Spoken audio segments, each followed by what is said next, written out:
decided to pursue a career in law because it gives me an opportunity to help people. When a client chooses us to represent them, they're entrusting us with a huge responsibility. It's our goal to exceed their expectations with our personalized service and to help them to achieve the best possible recovery to compensate them for their injuries. That's where we come in. We come in and we solve that problem for them and really set them on the right track in order to try and get back to what their life was like before the accident happened.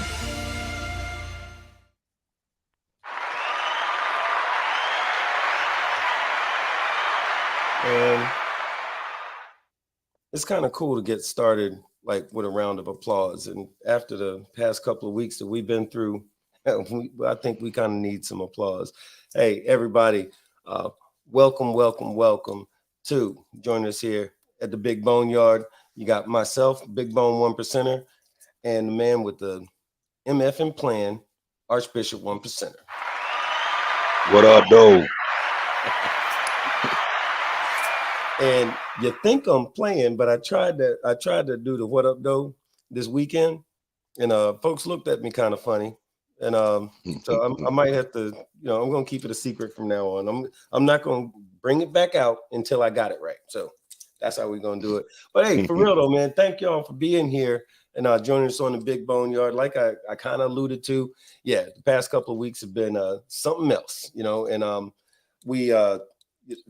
we've been dealing with a lot, but getting through it, doing it the way that we do it. I'm trying to wear this way because it's looking funny around my neck. I can see myself. I don't know if y'all can see that. I can. Anyway, so the hell with that.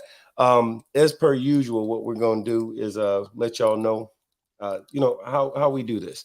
We're going to talk about a lot of things like we always do, but we want to make it clear, as always, that what we're doing is what we're discussing is our opinions only. Different folks will be on here associated with different motorcycle clubs and different organizations. Our words are our opinions only. These are no reflections or indications at all of anything other than our own personal opinions. But having said that, again, thanks for joining us. We got something kind of interesting to talk about tonight. We're going to cover a few different things.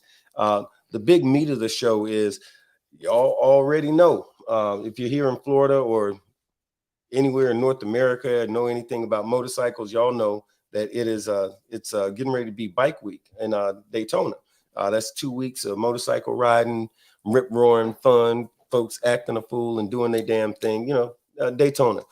Here's the thing. You're going to be meeting people and running into a lot of folks, some folks that you have known for years. You ain't seen them in a while, but y'all always get together at Daytona. There's two sides of Daytona too. There's Daytona and then there's the black side. We'll touch on that a little bit later on. But you're going to see some folks. You're going to meet in Daytona. It's almost impossible not to meet bikers that you've never met before, somebody you're unfamiliar with, right? And guess what? No matter who it is, there's an etiquette and a protocol to the way that you interact with bikers, right?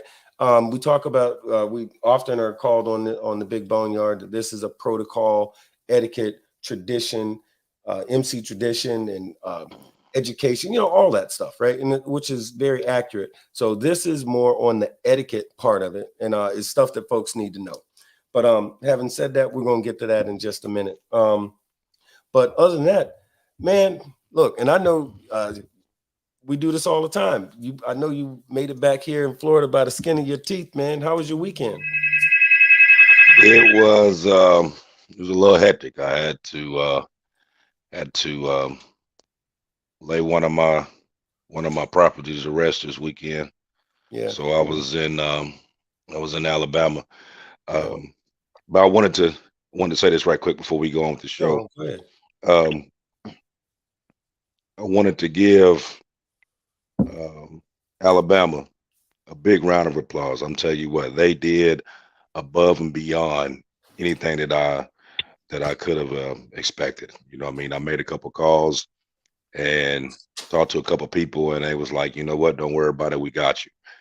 And the amount of love and support that I got was overwhelming, especially during that time, because past couple of weeks I've been they kind of hit me kind of hard because she was a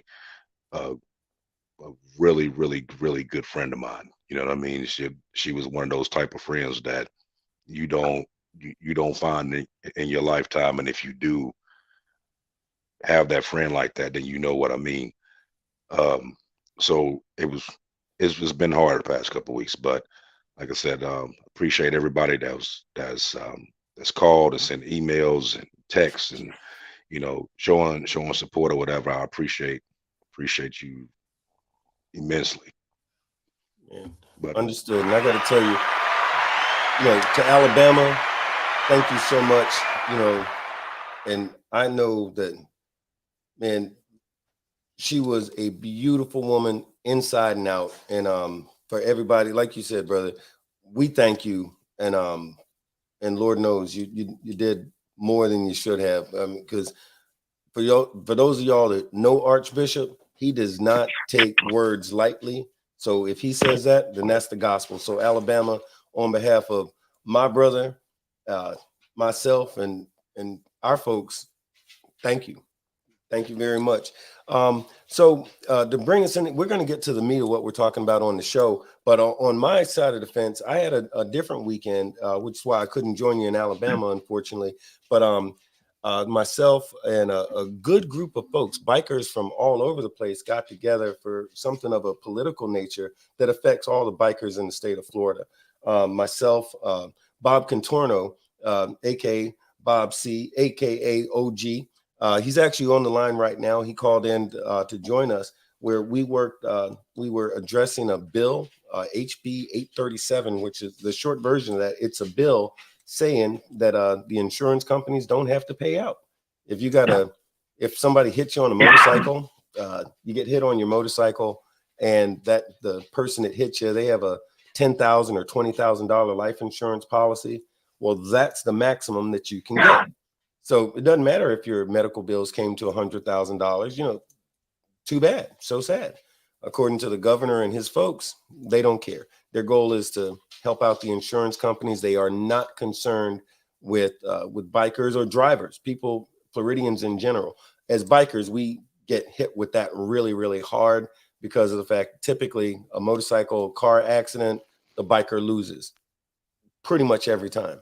That's why we say any motorcycle crash that you can walk away from is a damn good one, because many times that's not the case. But having said that, let me take a second to introduce doggone OG. He's the owner of Let's Ride. He is the president of the Pasco chapter of ABATE, affectionately known as the Boneyard chapter. Go figure. But in the meantime, Bob C, aka OG, welcome to the Big Boneyard, man.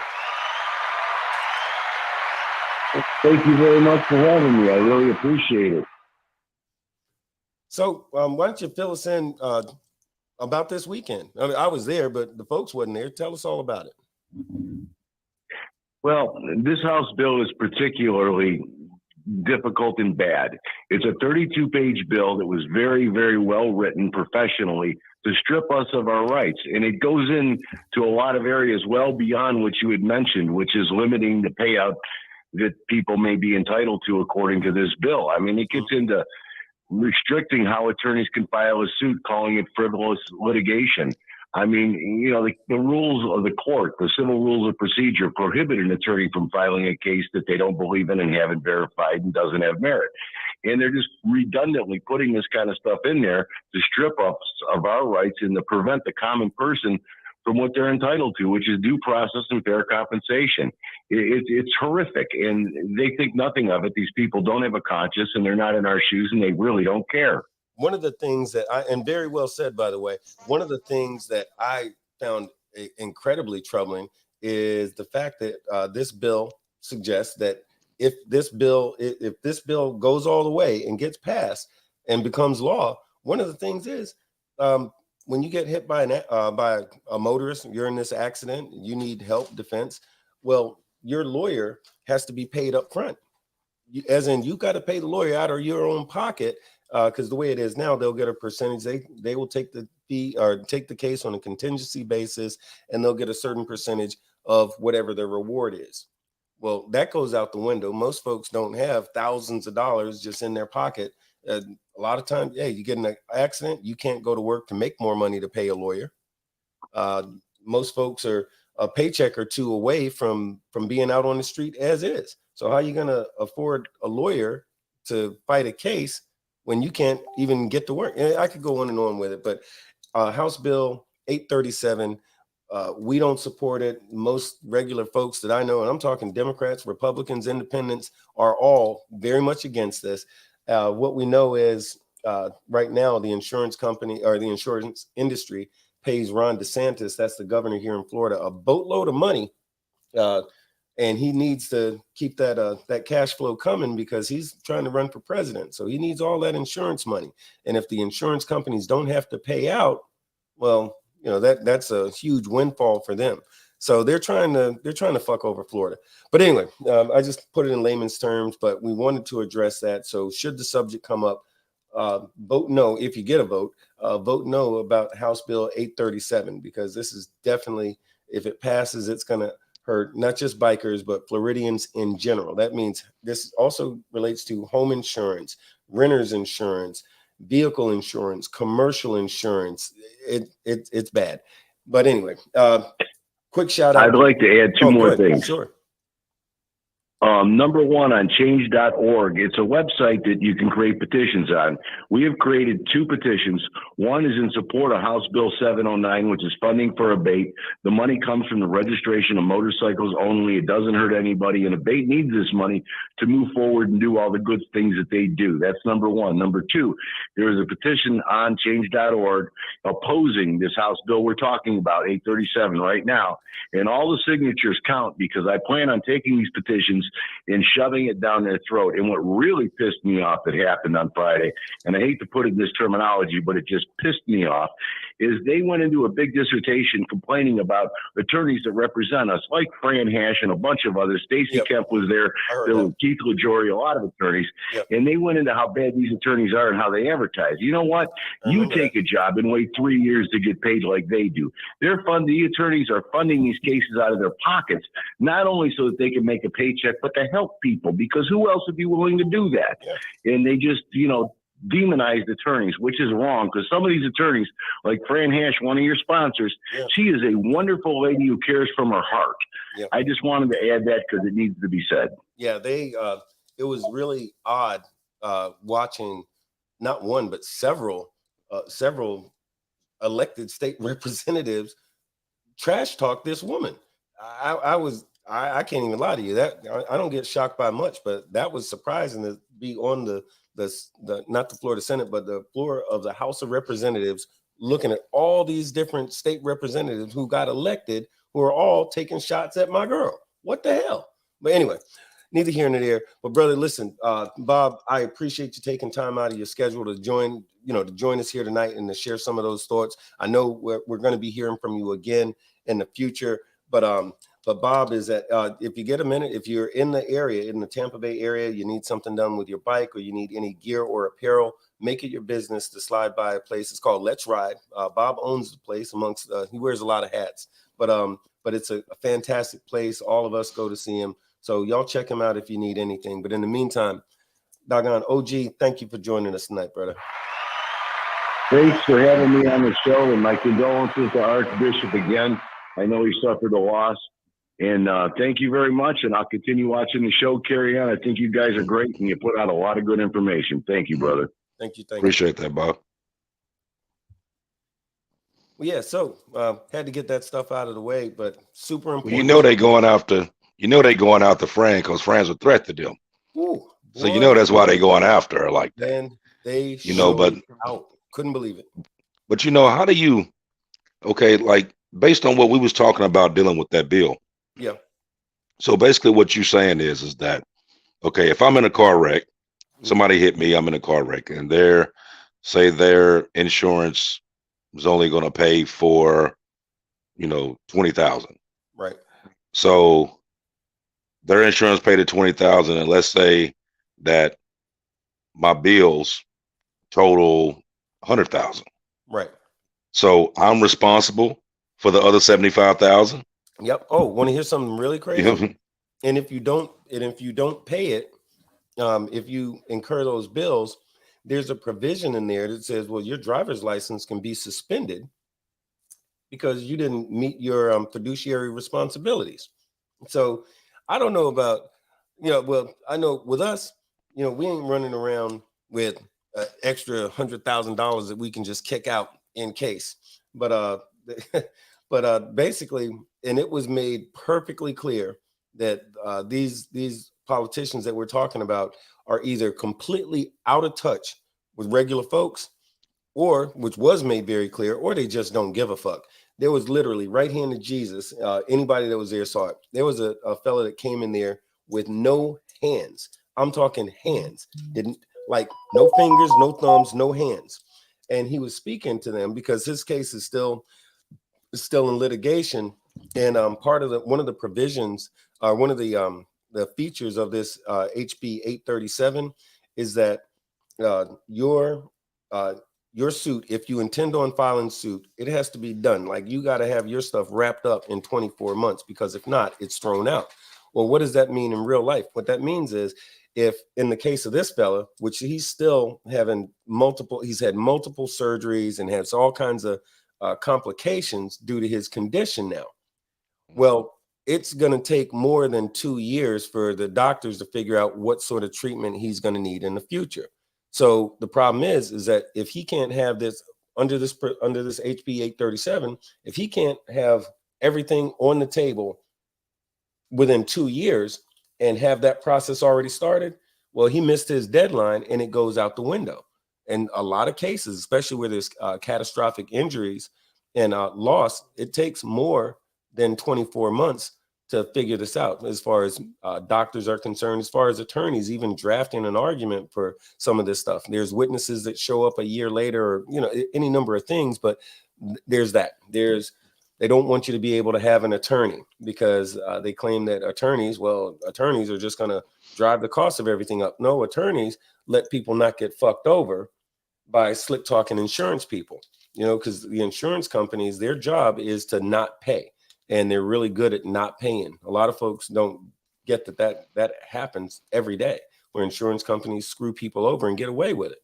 They can afford to keep you tied up in court all day long, unless you're. And now, when it comes to that paperwork, one of the things that came up, if you don't have an attorney, you're still allowed to pursue legal action, but you've got to do everything yourself. Without an attorney, nobody knows what those 75 pages of paperwork actually mean. Normal folks don't know what that means. And if you make one mistake, guess what? Everything's thrown out. Oh yeah. It gets thrown out, or they use a loophole that you don't understand because you don't have an attorney. Now, here's my thing though. Mm-hmm. Now, I'm in a wreck. I ain't tell this fucker to hit me. Right. So why is it that I'm held responsible for somebody to hit me? Yeah, that don't make sense. Number one. Yeah. Number two, with the person you was talking about that lost both hands. Yeah. You can't just use whatever that person's insurance was, whether it was 25,000, 50,000 or whatever. That man has a permanent injury that he is never going to be able to work again. Yep. He lost both hands. Yep. You know what I mean? So basically everything that he would 90% of what he would do in his regular life is going to be obstructed because he's not going to be able to do that. Yeah. And you telling me that, that this happened at no fault of my own, but I'm only going to get this. Yeah. You know what I mean? What about my pain and suffering? What about my lost wages? What about all these doctor visits that I got to do? Even if they decided to do prosthetic, I mean, that's up here. So then you think you got a lot of these politicians, and I've been on the political side along with you for years. Yeah. And a lot of times you sit there and wonder, like, what the hell are these people thinking? Right. You know what I mean? Because I know they didn't have a family member, even themselves, that have been involved in stuff like that. But then it all boils down to one thing: money. Yeah. And you got these insurance companies that don't want to pay these big settlements and don't want to be dragged out and pay, over time, all these years. Yeah. And so they throw a couple dollars in the politician's pocket, and then he come up with this bill. And, normally when they put bills out like that, you ever notice that something something will always happen somewhere else. So that way the news and everybody else don't even talk about this particular thing right here. They're focused on this, and then this bill slides through. And then once it does come out to where the public knows about it, it's already in play. Right. You know, right. so then you got to go through and then work through all these loopholes. You know, these lawyers, I mean, especially a lot of these lawyers that do these cases, and you know how some of them do, like we don't get paid unless you win and stuff like that. You know, so you know, those lawyers be working on this stuff for years. You know what I mean? All the man hours to put all the paperwork together, the summaries and everything to send into these to send into these insurance companies and to present it in court, because that's what they're looking for, is loopholes to be able to get out of having to pay somebody some money. You know, now you putting the average person in a disadvantage, because if you don't have no law experience whatsoever, you don't know what you're doing, then they hoping that you just, you know, either apply for it and put something in wrong so that they can throw it out, or you just give up altogether. Oh, hold on 1 second. Let's see who's calling. Come on, folks. Hey, hello, and thank you for calling the Big Bone Yard. You got Big Bone 1%er and Archbishop 1%er. Who's calling us tonight? Hey, Bone brother, this is Lady Black. Lady Black, hey, how you doing? Good, good, good. I have something to say about the legal actions regarding accidents. Yeah. I actually work for the state, and Florida I've been doing it about Florida or South Carolina? Florida. Florida, okay. And insurance companies, once they're presenting with the injury, they actually have a due diligence period to offer their policy period. If they don't, what happens is the attorneys then continue to send that client to doctors. A lot of times the client doesn't listen. And you're right, there is a 2-year limitation, but that 2-year limitation does get extended if that person who's been injured is seeking medical attention. Right. If that person is seeking medical attention, that extension could exceed years and years and years. Right. Well, that's the thing. That's what they're trying to change. They don't want any extensions allowed. They want a hard 24 months. And so you're absolutely right on that point. I can say that's not going to happen anytime soon. You know, I've been doing this. It'll be 20 years in April. Well, and I'm an expert witness in testimony. Listen, I am not arguing you at that point, but what I will say is, according to the halls of justice, where we were on the second floor of the Capitol building, with the House of Representatives, them guys, and I, you know, not beating up on one party or the other. They're trying their hardest. Yeah, well, according to Fox News, they're trying their hardest. Oh yeah, and here's the thing: it passed. Florida has done. Well, the only thing Florida has in the past, I'd say 15 years, is they've put cap on, say someone loses an arm. They'll say, okay, well, if they lose an arm, they're entitled to this in a lawsuit. Right. If a person loses 2, they're entitled to this much in a lawsuit. That's something that the state of Florida has done since the year 2004. Here's the thing, though, and this is the part that might have eluded you a little, and I feel you. What you're speaking about is the way things were. They made a grand show from 8 o'clock in the morning until after 5 p.m. repeatedly all day, including the guy with no arms, the woman and there were just tragic stories of people coming there to say their piece. What Ron DeSantis's goal is to what he calls it his tort reform, his DeSantis tort reform bill, or HB 837. He wants all of that done and thrown out. Now, under normal circumstances, I would be real quick to say, hey, you're right. That's not going to happen. But we're talking about Ron DeSantis. We're talking about this is post-Trump, where all normalcy Everything's different now. I wish I could say it prettier than that, but everything is different now. And these folks have discovered that they can do whatever the hell they want to do. And the big thing is this, is that the way, you know, like you remember Schoolhouse Rock, how a bill becomes a law, right? I'm just a bill, I'm only a bill, right? So the bill part of it, HB 837, has passed. And they had several components. They had 5 different components to HB 837. And it passed unanimously because these representatives from the House of Representatives, these elected officials voted along party lines, and right now there's more Republican more Republican representatives than there are Democrat. Every Republican voted for it. Every Democrat voted against it. And the crazy thing was, the speakers, the people who came, these different attorneys and different politicians and business owners and all these folks spoke against this. I'm talking Republican and Democrats alike. Practically every Republican. Yeah, listen, every Republican that spoke, I started with saying, I am a lifelong Republican and I disagree with this motion. And they all said the same thing. And but the deal is, these cats are bought and paid for. DeSantis told them what to do and said, I'm trying to get to the White House. I need this money from the insurance company. Y'all make it happen. And they literally have toed the party line. A guy could have came in there with his head chopped off. They wouldn't have cared. And they made that perfectly clear. But I hear what you're saying.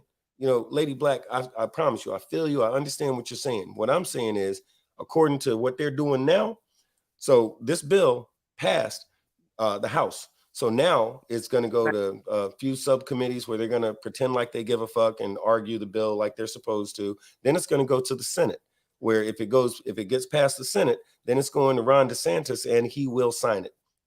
And he says any bill that they put in front of him that does not include the 2-year maximum, the policy limit maximum, having no lawyer, you know, like they don't want the lawyer to be able, like Archbishop just said a moment ago. How's that thing they say, Archbishop, when they say we don't get paid unless you get paid, right? So they want that done. They're like, no, they do not want attorneys to be able to do that. I'm going to say something here because I was part of the largest verdict in the state of Florida. Okay. Okay. And still in.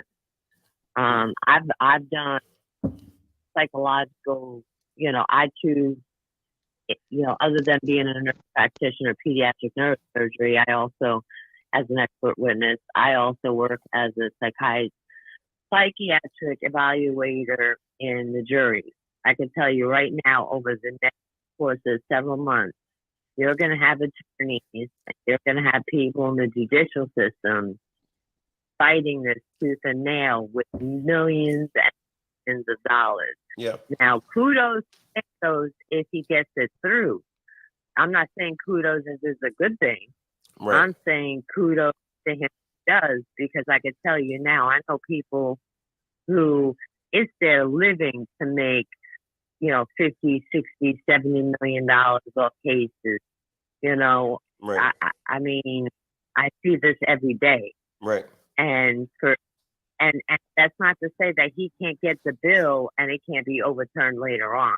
Right. Right. Understood. So he might pass the bill, but when he's out of, if it's out of office, that might come back again. And that bill might come by. Because there's a lot of money in the state of Florida. There's a lot of high-paying attorneys in the state of Florida. There's a lot of judges. There's a lot of, you know, people in there who are not going to want that to happen. You know, I hear you. What I don't want, and, you know, I'm hoping that people won't, and I understand how you feel. My concern is that folks will get complacent and say, that'll never happen. I don't need to worry about voting. The way that we guarantee that things like this don't happen, we have to go out, we have to vote, and we have to let our voices be heard. But that happens as a result of, you know, an election. When we have the opportunity, if we have the opportunity to have to be able to vote on this bill, as opposed to just an executive order where DeSantis just signs it into law. Because remember, that's been done.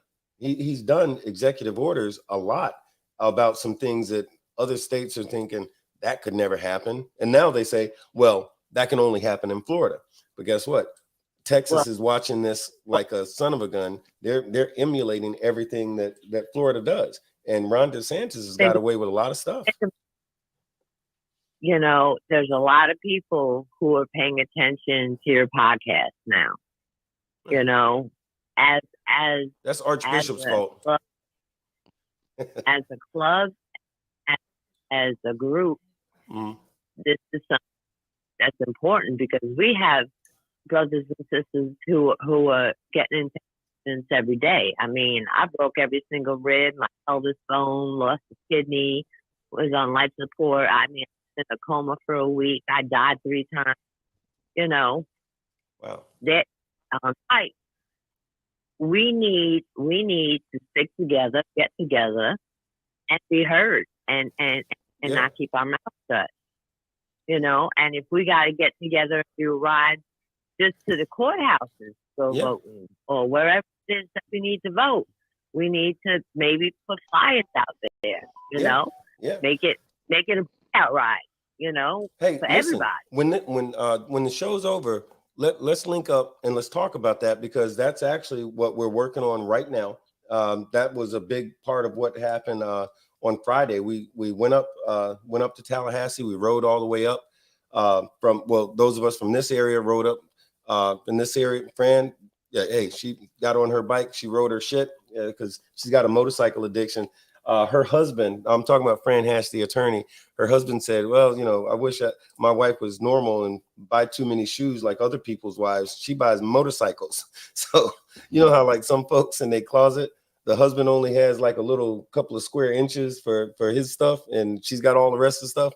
It's the same way with their garage. She's got motorcycles everywhere, and he's got like a little corner for his stuff. But anyway, that would not be as funny as it is if it wasn't true. But anyway, but we got together, a big group. That's what we went to do. Say what? So say what now? What it is, but say it again. We'll talk after this. So I yeah. just wanted to get my 2, you know, and throw that out there because I am very much involved in this type of situation. Okay, so one last question. So if this this House Bill 837 comes in front of you, you're gonna vote it down, right? Absolutely. Cool. Tell all your friends. All right, yeah, because we ain't trying to get messed up. Lady Black, thank you so much for joining us, and your 2 cents is worth $1 to me any day, girl. You know, we got love for you, and I hope you're feeling good too. I'm still waiting for my package.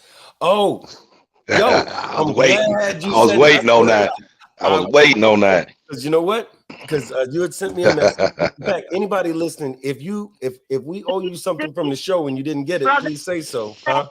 He's laughing. It might be quicker to just ride up there to where you are and hand deliver it. But no, for real, I'm glad you said that. I'm gonna ride. Listen. Yeah. I just bought a 2023 Road Glide Limited. I'm gonna ride to Tampa and I'm gonna come pick it up. Okay. Well, that's the way it used to be in the old days, but I dig that. Well, I'm gonna come and pick it up in Tampa. See, when Archbishop ain't listening, I'm gonna blame him for it, even though he need a coffee. Oh, yeah. He owe you. Yeah, I owe coffee. Mine's minor compared to yours, bro. All right, right on. Yo, Lady Black. I won't keep y'all. I love y'all. Man, we love you back, man. Thank you so much for calling in. Lady Black, ladies and gentlemen. That's Lady Black. Yeah, you know what? To go back on, I mean, I think a lot of stuff that she said was absolutely on point. Yeah. But, you know, I think with stuff like this, you know how people always try to, when you watch it on the news, like you watch CNBC, you watch Fox, you watch CNN, and they always try to make this a Republican Democrat thing, or black and white thing, where this right here should go above party lines. This should be an overall people thing, because you know, like the question that Esther was asking on there, is this just in Florida or everywhere? Right. Yeah, this is going on in Florida right now, but Well, every law that comes about, it always happens in one state. And if it passed in one state, then that's what they use as a precursor to hit it in Yep. every state. Yep. So here in Florida, whether you black, white, Latino, Republican, Democrat, Independent, Green Party, doesn't make a difference. There's right and there's wrong. Yes. Yes. And that's it. You know what I mean? And you got to think, we're not getting paid for none of that. Right. They're the ones that's making the big bucks to try to push this out, to try to suppress what you're supposed to get, dealing with this insurance and stuff like that. So it's going to take us as a people, how we talked about before, when me, you, and Shaggy was on here, it's still, people are going to have to get to their mind. It's going to take us as a people, the common folk, the middle class, that's going to have to stand up and say, you know what, fuck this. You're not going to do it. Right. And stand up for what you believe in. It doesn't have anything to do with Republican or Democrat. It's a people, because when we got here, we started, what does it say? We the people. Yes, sir. Of the United States, in order to form a more perfect union. Yep. It does not say anything about these Republicans, about these Democrats. These are we the people. Yep. Now, everybody can sit here and look at this bill, or even look at the talks that's going on with this bill, to see that this is some baby back bullshit. Yeah. You know what I mean? Oh, y'all can see, that'll be a hashtag later on. Hashtag baby back bullshit. I was just, That's what this is gonna be. Because that's what it is. Because like when you was talking about the guy who lost his hands, I mean, the mental alone should be worth millions. Oh yeah. Oh, you wake up every day and you can't do the basic thing as scratch your own head. Yeah. That's mental. You know what I mean? Let me tell you. So you can't. In the hallway, you remember at one point, me and you was talking, and I was like, hey, I had to shoot out to the hallway. Right. So I'm in the hallway and I spoke to that dude, and he got a rousing standing ovation, clapping, and of course the marshals and the Capitol Police was losing their mind because they don't want nobody to clap and all that like this. They couldn't even, because everybody in the building, except for unfortunately the Republican representatives, they were silent, stone-faced about it. But this dude told me that after this accident happened, they gave him, and he said it was a knee-jerk reaction, they offered him $50,000 to settle. This man literally damn near lost his life. He literally lost his hands, and they disrespected this man by saying, let's give you $50,000 to make it go away.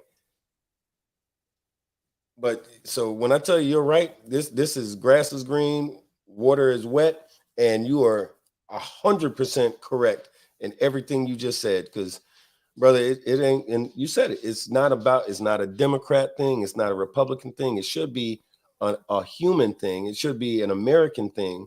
And these folks just ain't giving a damn. And so somebody's got to be responsible. We've got to be responsible enough to get together and to fight this as Americans do, and we're Floridians, man. And like the other thing you said, where answering Esther's question, brother, you hit the nail on the head. They're looking at Texas in particular. They're watching to say how can they get away with this in Florida? Because if they do, man, we're going to do that here in Texas. That's how it starts. And DeSantis, man, look at all the stuff he's done already just with the stroke of a pen. Like he already did what was that? Don't say gay.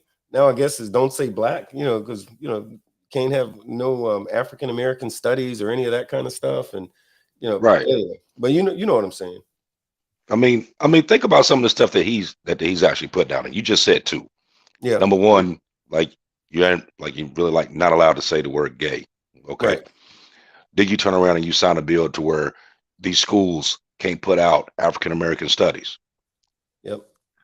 So, but most of your population in these inner cities are Black and Latino.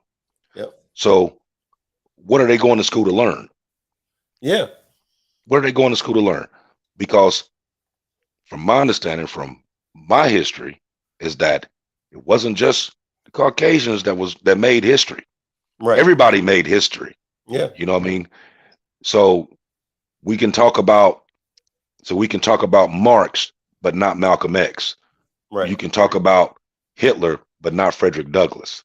You can talk, I mean, Mhm. you can talk about um what's his name? Mussolini. Um you can talk about Trump, Yeah. Yeah. but not Martin Luther King. Right. What is that? Okay. Right. So basically what you're doing is that you are gentrifying a whole race of people. Like, okay, don't nobody want to hear shit about nothing that y'all did. We just gonna talk about this.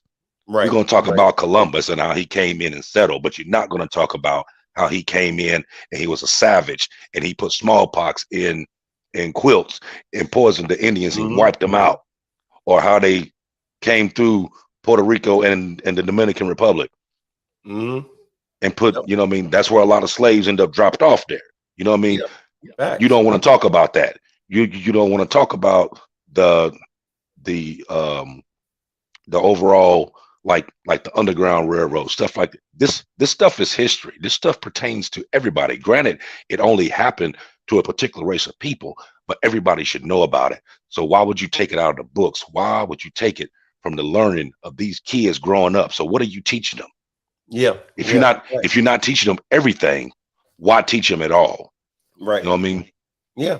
Basically, the way that they're proposing this, this anti-black bill, what do you call it? The woke mob, and you just replace the word woke with black.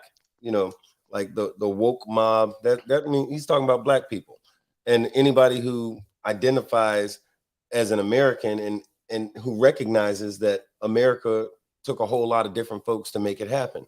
But according to DeSantis' version of history, uh, black people was slaves, and I watched this on the news earlier today.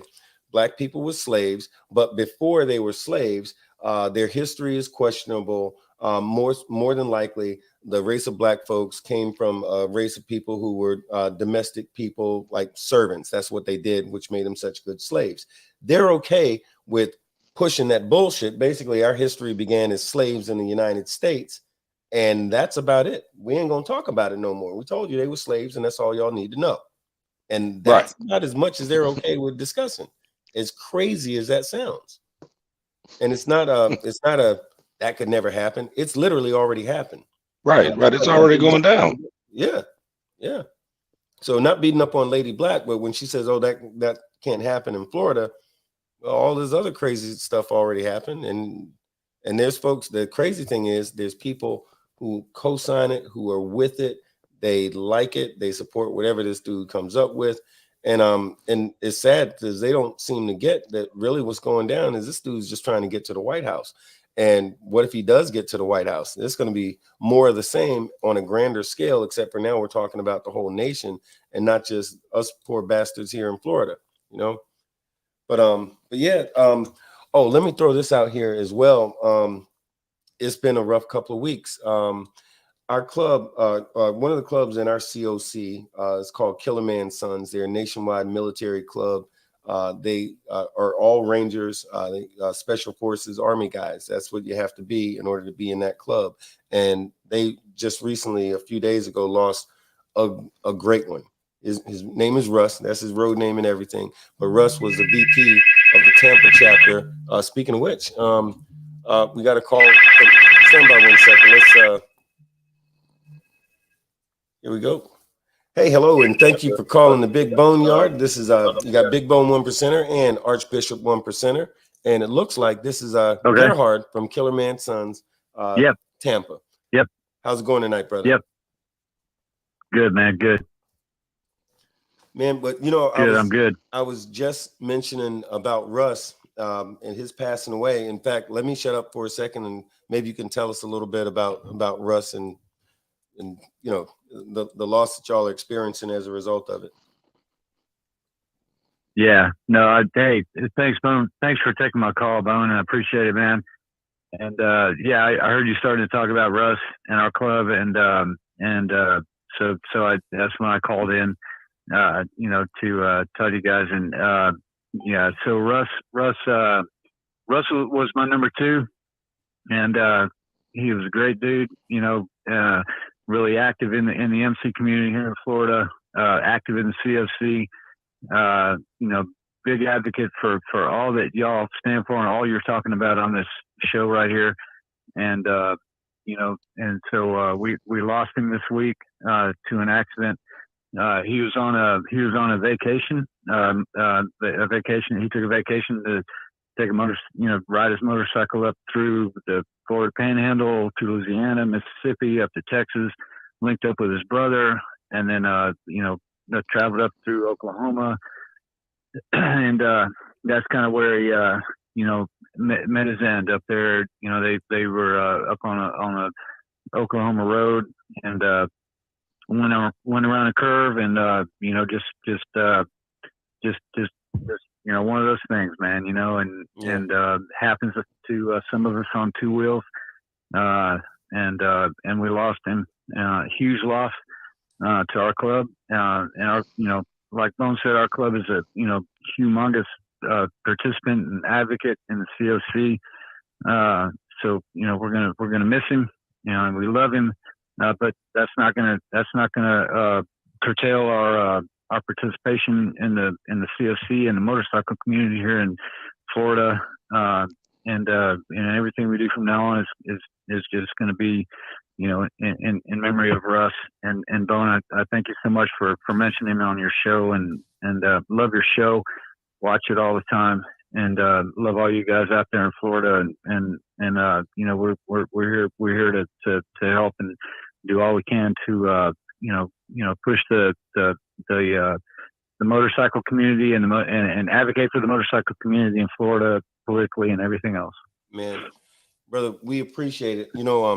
Archbishop and I, man, we got love for y'all, man. Y'all treat us fantastic. You're always right. Don't they though, man? It's like when we go to y'all's house, we feel like we're at our house, and whether we're at y'all's place or at the COC or wherever, man, it's always good to see y'all, man. That's what, like we say, that's why we fuck with y'all, man.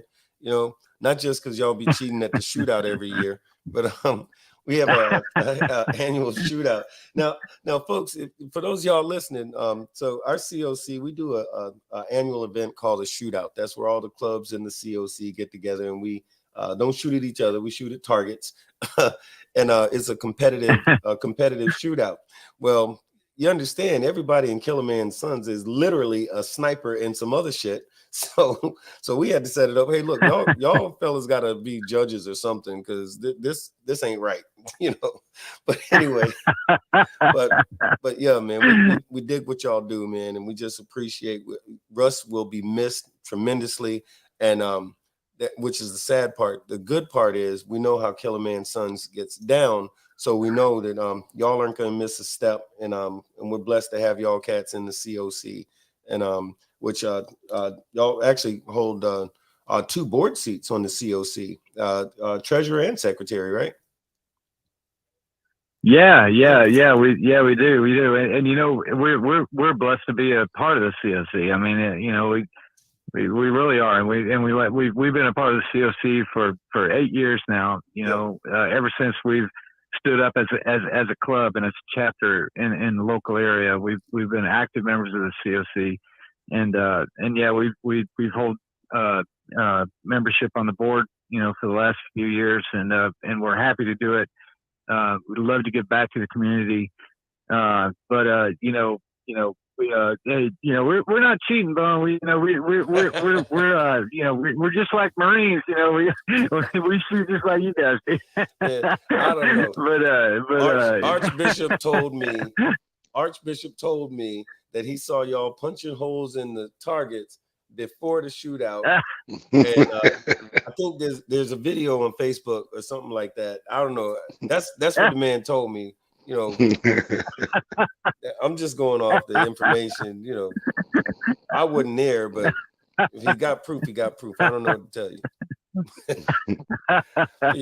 Well, we could take that up offline, man. But hey, we're just happy to be a part of the Florida and Tampa MC community.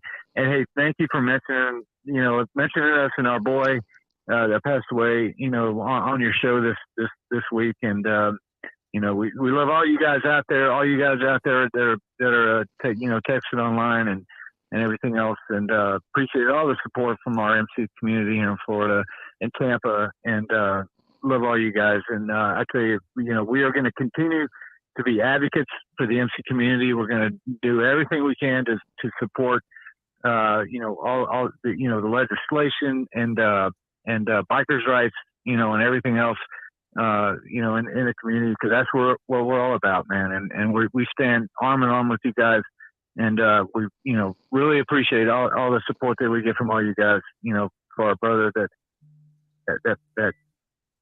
left us this weekend, and love all you guys. Man, that is what's up, man. Gerhard, thank you so much, brother.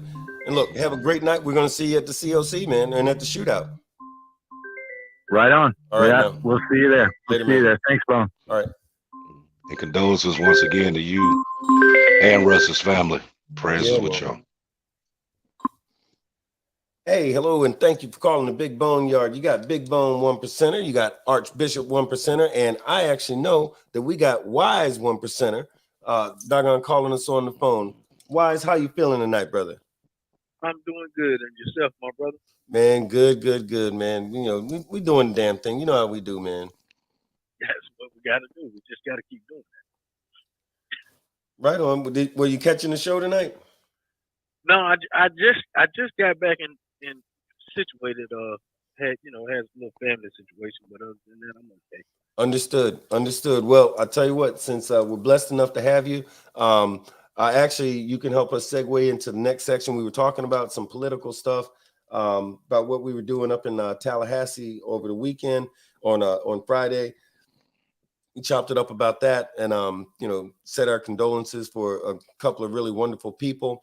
But the show tonight is actually about, and we're gonna keep it kind of brief because we're running out of time. But I'm glad you called, so the thing that we were going to talk about tonight is etiquette, and because Daytona's coming up here in just a few weeks. Daytona's going to get kicked off. We're going to be seeing folks that either hadn't seen before or in a long time, kind of like a family reunion. But then we're going to be meeting some folks that you never met before, and you know a lot about this. And the thing is, as far as etiquette, how when you meet somebody who don't know the proper way to do a whole lot of stuff, and you shake hands, or maybe they give you a hug, and they give you that big old pat on your back, patting you all up and down your top rocker, your bottom rocker, your center patch, and all like that.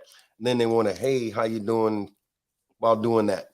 Now, me, you, and Archbishop, on the inside, our heads just exploded all over the place.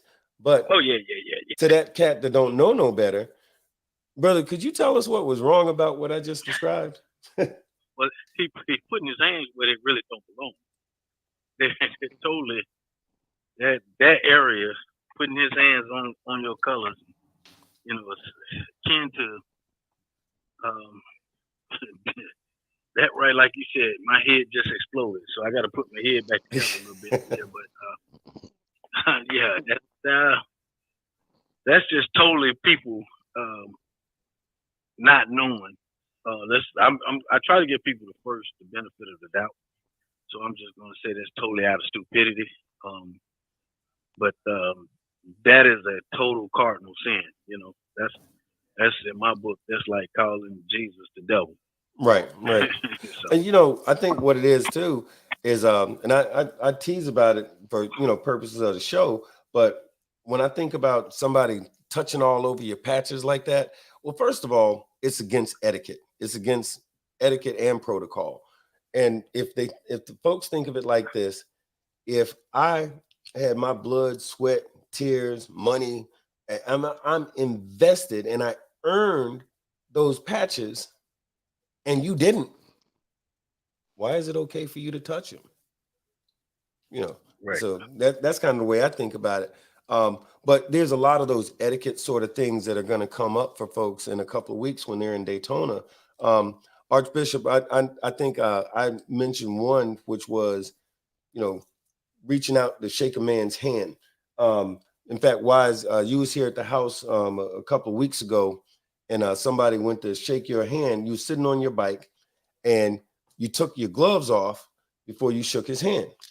and you rode off. Right. The guy said, man, he did that twice. He said when he shook that guy's hand, he took his gloves off and and then he took his hands off again, or took his gloves off again to shake my hand. He goes, well, what's that? Is that like a religion thing? I said, no, man, that's a respect thing. I said, that's an etiquette thing. And he didn't understand it. He had never heard it before. Right. So in circumstances like that, I say to myself, okay, some folks, honest to God, just don't know. Some folks know and just it ain't important enough for them to remember until somebody gives them a massive dose of act right. But Archbishop, what's another one of those etiquette things like folks should know that maybe they don't or maybe they forgot? I would say one would be, you ever been like, okay, so let's say like Bike Week, for instance. Yep.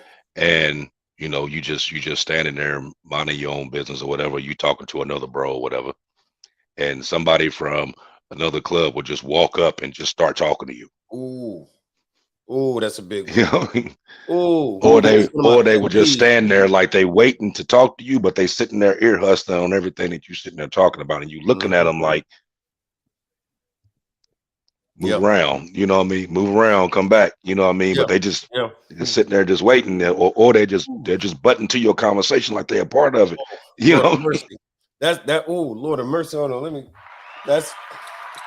That's a big one for me right there, man. I'm telling you, right? Wise, me and Wise had that. This is I don't know if you remember this, but this was when it was 22. So this like maybe 2017. I want to say it was 2017, and me and Wise was over there at Clubhouse on the side of the building. We're chopping up about something. A couple other bros come over there. They're involved in the conversation. Well, this other cat who is not in our same organization came over just like you said with your damn crystal ball, Archbishop, because the dude did just that. He came over and he stood, not right up on top of us, but he's standing there and he's clearly all up in the conversation. And then now Wiseman already gave him the mean mug a couple of 3 times. That should have been a normal human would have been like, yeah, damn, this dude's either constipated or he wants to hurt me. You should have got that from the look on Wise's face, but he didn't. So after about a minute or two, he just strolled on over and literally jumped right in the conversation. And about 7 or 8 words into that conversation, Wise did one of these like a military facing movement, like pat, turned to this dude, and he puts his hand on. He said, he goes, my man, I don't remember who invited you into this conversation. And the guy said, oh, well, he said, my man, I don't know who it was over here that invited you into this conversation. But I tell you what, why don't you go your ass down there till you figure it out? When you figure it out, you come back. Now, if you don't figure it out, then don't bring your ass back. And the guy was looking all good and confused. And he sure enough, he went on down there to about 60, 70 feet. And that knucklehead actually stood there and was pondering the question. Like, I don't know. And so now we're all cracking up laughing at this dude because he's actually down there trying to figure out who it was. So anyway, we went on about our business and everything like that. And once we wrapped up, one of the bros had to tell Wise, because Wise's next movement was to get ready and go and educate him. So bros said, no, it's all good. It's all good. So I stroll on down there and say, hey, man, look here. I said, what was you doing back there? He said, oh, I was just joining in. I said, who told you? He goes, yeah, that's what that other guy asked me. He asked me that same question. I said, look, man, so I broke it down to him. I said, if something's majorly important, I said, when you see a bunch of grown-ass men with that patch on their back and they're talking about whatever, it don't matter what the hell they're talking about. Ain't none of your business. I said, if you need real bad to get somebody's attention, stand somewhere where the person that you need to talk to can see you, but not so close that you can hear what's going on and they even have an opinion about what they're talking about, because you ain't supposed to be able to hear it. If it's that damn important. If it's not, keep it moving, carry your ass on somewhere else. If ever somebody needs to talk to you about a thing, they'll let you know. other than that, that's a party foul. And this was stuff, and this was a dude who had been on the set for like 5 years, had never heard this. I'm like, how the hell can you be on the set for 5 years and this is a head scratcher? That's why my brother Wise wanted to tune him up, because you're in our playground now. You play by our rules. Yeah. But that was something that you learned. Quiet as kept. That's something that you learned when you was a child. Yeah. Now, everybody have been in a situation where your mama and her friends is sitting there talking about something, and you sitting there ear hustling the whole time, and then they be like, Yep. "Oh, well, James was at the club all day," and then you jump up and say, "Yeah, I seen her over at the store." Ain't nobody, you know what I mean? Yep. And what they tell you, shut up when grown people talking. Oh yeah. You know what I mean? Absolutely. So you learned that when you was a That was child. it. So don't wait till you get older and be like, "Oh, I didn't know, I shouldn't have just jumped in." The conversation wasn't about you. If we wanted you in the conversation, we'd have called you over there and put you in the conversation from the beginning. You walking through trying to excerpt your whatever that you want to talk about into our conversation without being invited into the conversation. You know what I mean? And it scratched, it really, I'm scratching my head when I see stuff like that. It makes me scratch my head and get all confused, like the dude that Wise was getting ready to educate. Because I think, how in the hell could you have been like, you didn't learn that while you was a prospect, a probate, a probie? You didn't learn none of that coming into this thing? And my thought was, man, how you been in your club for that many years and this is something you don't know? Which made me think either he knew it and was playing stupid, or he was legitimately ill-advised. Now, some folks, I will say, the thing I love about what we're doing here is there's folks, I guarantee you, who's watching this tonight ain't heard none. They never heard none of those few things that we done talked about. Ain't never heard it. So guess what? Now you learn it. But there's other folks, if you're doing it every day, man, you should have been done learned it. Because if you don't, somebody's going to teach it to you. You might not like the way that they educate you neither. So y'all keep watching, y'all. Right. What was you saying, Wise? Well, it goes back to what you've been saying. Part of the reason that the show has so much substance is because it really teaches people. So, it's things that's a rule that I live by. The first rule is education. Okay. The next rule is correction. First you educate, then you correct. You know what I'm saying? So you educate a person, and you've been educated, so therefore you know. Yeah. So now we're gonna go to the side of correction, okay? Because now I gotta correct you because you know and you choose not to do.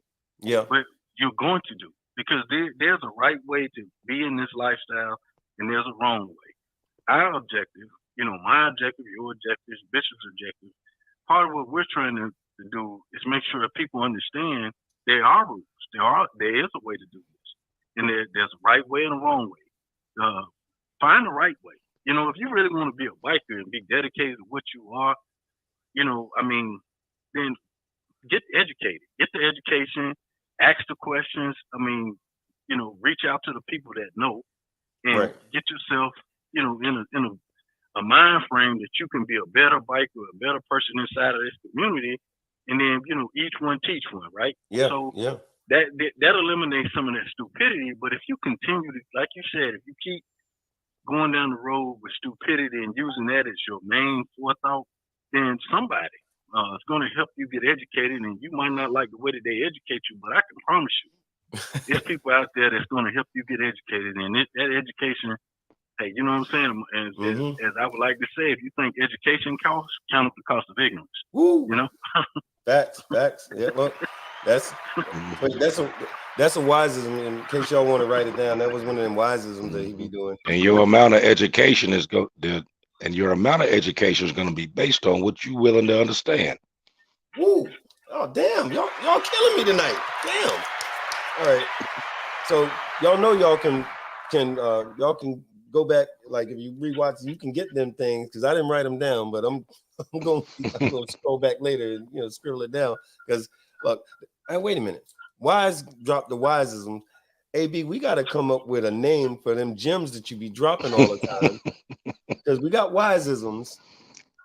We got to. Hey, look, if y'all are watching the show and you we'll got put it out there, everybody. Come up with something. Yeah, Let's see what you got. Something when AB Archbishop is dropping them gems, what are we gonna call that? Because we know we got wise and his wiseisms. I just be talking shit, but them cats be dropping some knowledge, right? So do y'all come up with a good name?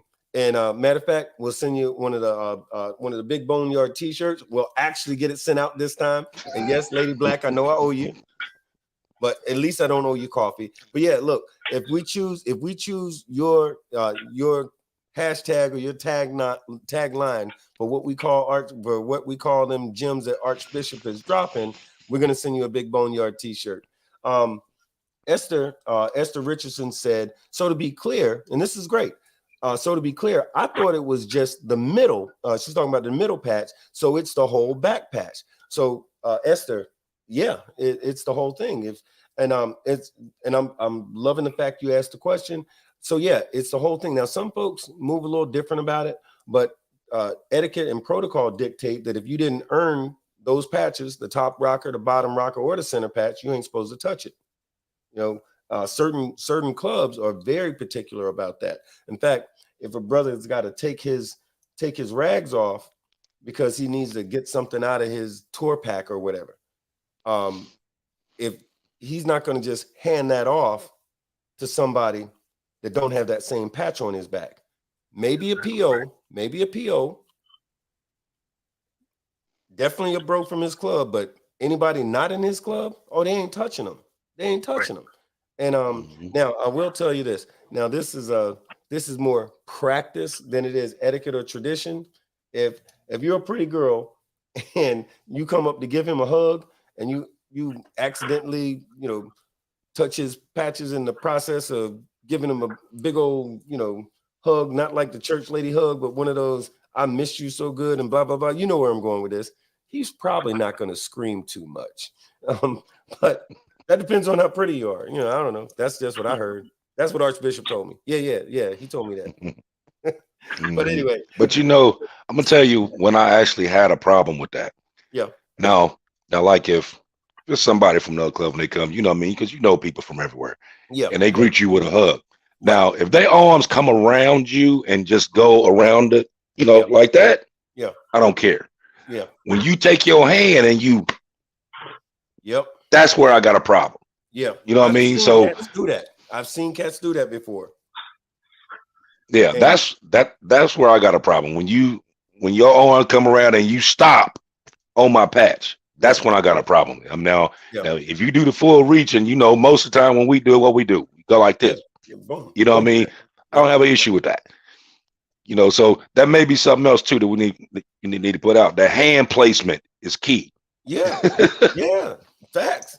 I mean, and folks, now I've had occasion where someone did that and they, give you a hug and then they give you the double pat on the back. And I'm thinking either A, they don't know, legit don't know, or B, they're wondering, I wonder, can I get away with this? And right. I'll be wondering, and depending on who it is, because there's certain cats, hey, that's my brother from another mother, we gonna be all right. Other cats, I don't know you from the man on the moon. And like Archbishop, you and I, we do a lot of speaking engagements. We're out, we're pounding the ground, we're doing biker shit in a lot of different places. So we find ourselves in big crowds of folks who know us either from the show, or they know you from the region you were in, or they know you from being the boss of this, or so they know us, or they know who they don't know us personally, but they are familiar with who we are. They know who we are when they see us.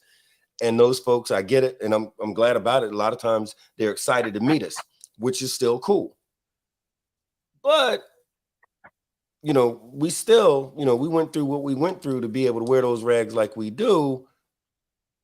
So just because you read this guy's book or you watched us on that podcast, don't mean that if you watch us on this podcast, then we are actually all about the tradition, the protocol, the etiquette, the history of this thing that we do. So we ain't just talking about it, we actually live it. Like that's why we late all the time, because we out doing biker shit. But I'm saying, and so Wise is really great with this, because Wise is what are you again? 876 years old. And and in the process of all of them years, he's unlearned a thing or two. So he's got a lot of experience with it. Hey, fella, let me ask y'all about this. Coming up to somebody's clubhouse. Let's say somebody's coming to your clubhouse and they got Frankie Beverly and Mays on that Alpine system that they just got, and you hear them a block away. They ride up to the clubhouse, and now they're 10 feet away, but the volume just went up because they're closer. You can hear them even better. Now, I've seen folks do that before. I've also seen people get corrected on that before. What is your opinion on the riding up, listening to back that thing up, or whatever it is that they listening to? Archbishop, what say you, sir? Well, I mean, I know that happens a lot. Always turn my music down when I'm pulling up. You know what I mean? Now I may have it blasted coming down the street, but when I'm, you know what I mean, as I'm coming closer, I'm dropping it down Yeah. to a, I may not turn it all the way off, but I'll have it'll be down low to where it's not disrespectful. Right. You know what I mean? Like, don't nobody want to hear what you have pumping on going all the way down the street. We already heard you. We already know what you're listening to. You know what I mean? Turn it down, because you don't know, like when you pulling up, you don't know whether there's a meeting going on in there. You don't know what's going on. So you just, whatever it is going on at that time, you just disrupted it because you want to be in the limelight. You want everybody to hear that you got the new album and you playing the shit right now. Don't nobody give a fuck about that. Turn that shit down, pull up, get the fuck off the bike, move around. Real simple. Yeah. The thing that you just said that I think a lot of folks don't get is, you said you turn your music down. Maybe you don't turn it all the way off, but you turn it down enough to where it's not disrespectful. And that's the part that I think a lot of people completely miss, is that all of these things about etiquette and protocol, especially the etiquette of it, it's rooted in respect. And for you to do otherwise can easily be construed as disrespect, because it is. Because, it just is. What about you, Wise? What do you think? Like them cats to roll up blasting their shit? How do you even handle that? Well, I'm glad you got it, but I don't want to hear the shit at my clubhouse. Mm-hmm. And the reason why is because if you're coming to see me, then 10 times out of 100, then you're coming to learn something, or we're coming to interact. I'm not going to accept from you what I'm not going to do to you. So if you're coming to my house, I know the etiquette. I know to be respectful, because this whole thing is predicated on respect.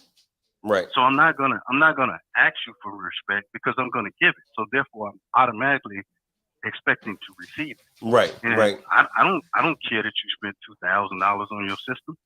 You do that when you want to ride out by yourself. But if you're coming to see me, the respect that knowing, hey, I'm going to see Wise, and this is his clubhouse.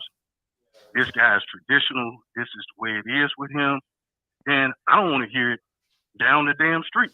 Right. Because what we do is we move for a purpose, for a reason, right? Right. And I don't need to tell everybody where I'm going and who I am. That's not what I do. That's for another group of people that's interested in that. I don't need that attention coming know where I'm at. Right. I'm here for a reason. And if you want to interact with me, be smart enough to interact with me on the level that I'm on. So I don't want to hear 10 blocks away from my clubhouse. When you come up to my clubhouse, I want to hear your bike. I don't want to hear you racking the pipes, none of that. I want you to come in and be who you are. And apparently somewhere down the line, we got interaction with each other because you come into the clubhouse. So we can do that. But traditionally, that is a blatant sign of disrespect, and that won't be tolerated. And like you said, when you hear it, I'm going to address it. Hey, that's not tolerated. That's not going to be tolerated, because it is. It's a sign of disrespect. And I don't care about the person that you're coming to see me would do more for you than the person that you're listening to. Right. Right. So, I mean, you got Frankie Beverly playing, try to find his address and see what happens. You got my address, so you coming to me, and if you need help, I'm gonna do more to help you than Frankie. Right. Right. So, and that's me, you know. Hey, Right. fellas, let me ask y'all this. What do you think is one of the most frequent or consistent breach of etiquette that we see on the set? Like in general, not necessarily with us, but just in general.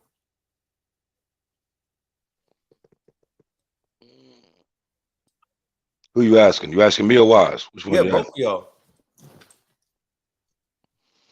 y'all.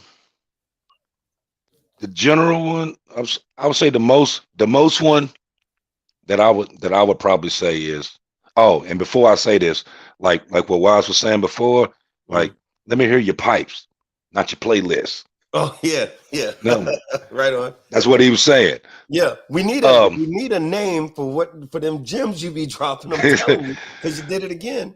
Right. Good. Now, Yeah, that's cool. to answer your question, the biggest thing that I see, and it's not, it's when you have a lot of clubs that done started, and mind you, you have a lot of clubs that start, and you don't have actual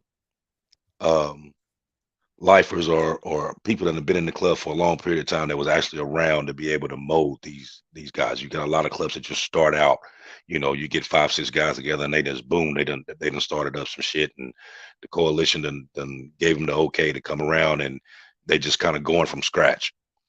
And Right. the biggest thing that I've seen out there is where, like, okay, you got your patch and you got all your leather on, and you got your jewelry on, and you got everything that everybody think that you should have on. It look like it's you the toughest son of a bitch on the planet. Mm-hmm. The starter kit. But you don't know shit. Starter kit. But you don't know shit when you come around actual bikers, and the little things that they don't think is any issue, we find as being disrespect. Because, like, now, like how Waz was saying earlier about lack of education. Right. So it's not about what you saying. It's about how you saying it at that particular time that may or may not be construed as disrespect. I'll give you an example. Say for instance, that we're all in a group. Okay, you got everybody in the group. Now, with everybody in the group, your main person that is protected in that group is what? Your number one. Yeah. Right. Yeah. So you see somebody that may be cool with him, that may have known him forever, and everybody's standing there. So what you're supposed to do is go to somebody and say, hey, can you see if I can have a conversation with him right quick? Get that message over there to him. Right. And that message come back as to whether he want to talk to you right now or whatever. But you see some that's like, oh, excuse me, bro, and make their way around to him and then just start talking. Now, he done bypassed everybody. Yep. And 9 times out of 10, most people, if they're not paying attention to it, won't say shit. They'll just stand there and just let him just go right on by. Mm-hmm. When that person there is supposed to be the main one, I don't give a damn if it's 5 of us, 2 of us, or 20 of us. That person right there is the one that's going to be protected no matter what. You will never get to him. Yep. You know what I mean? And that falls in a lot of these clubs have that particular problem right there. You see a lot of these clubs whose number one or number two get popped, and you got 15, 20 people at the damn party. How the hell did that happen?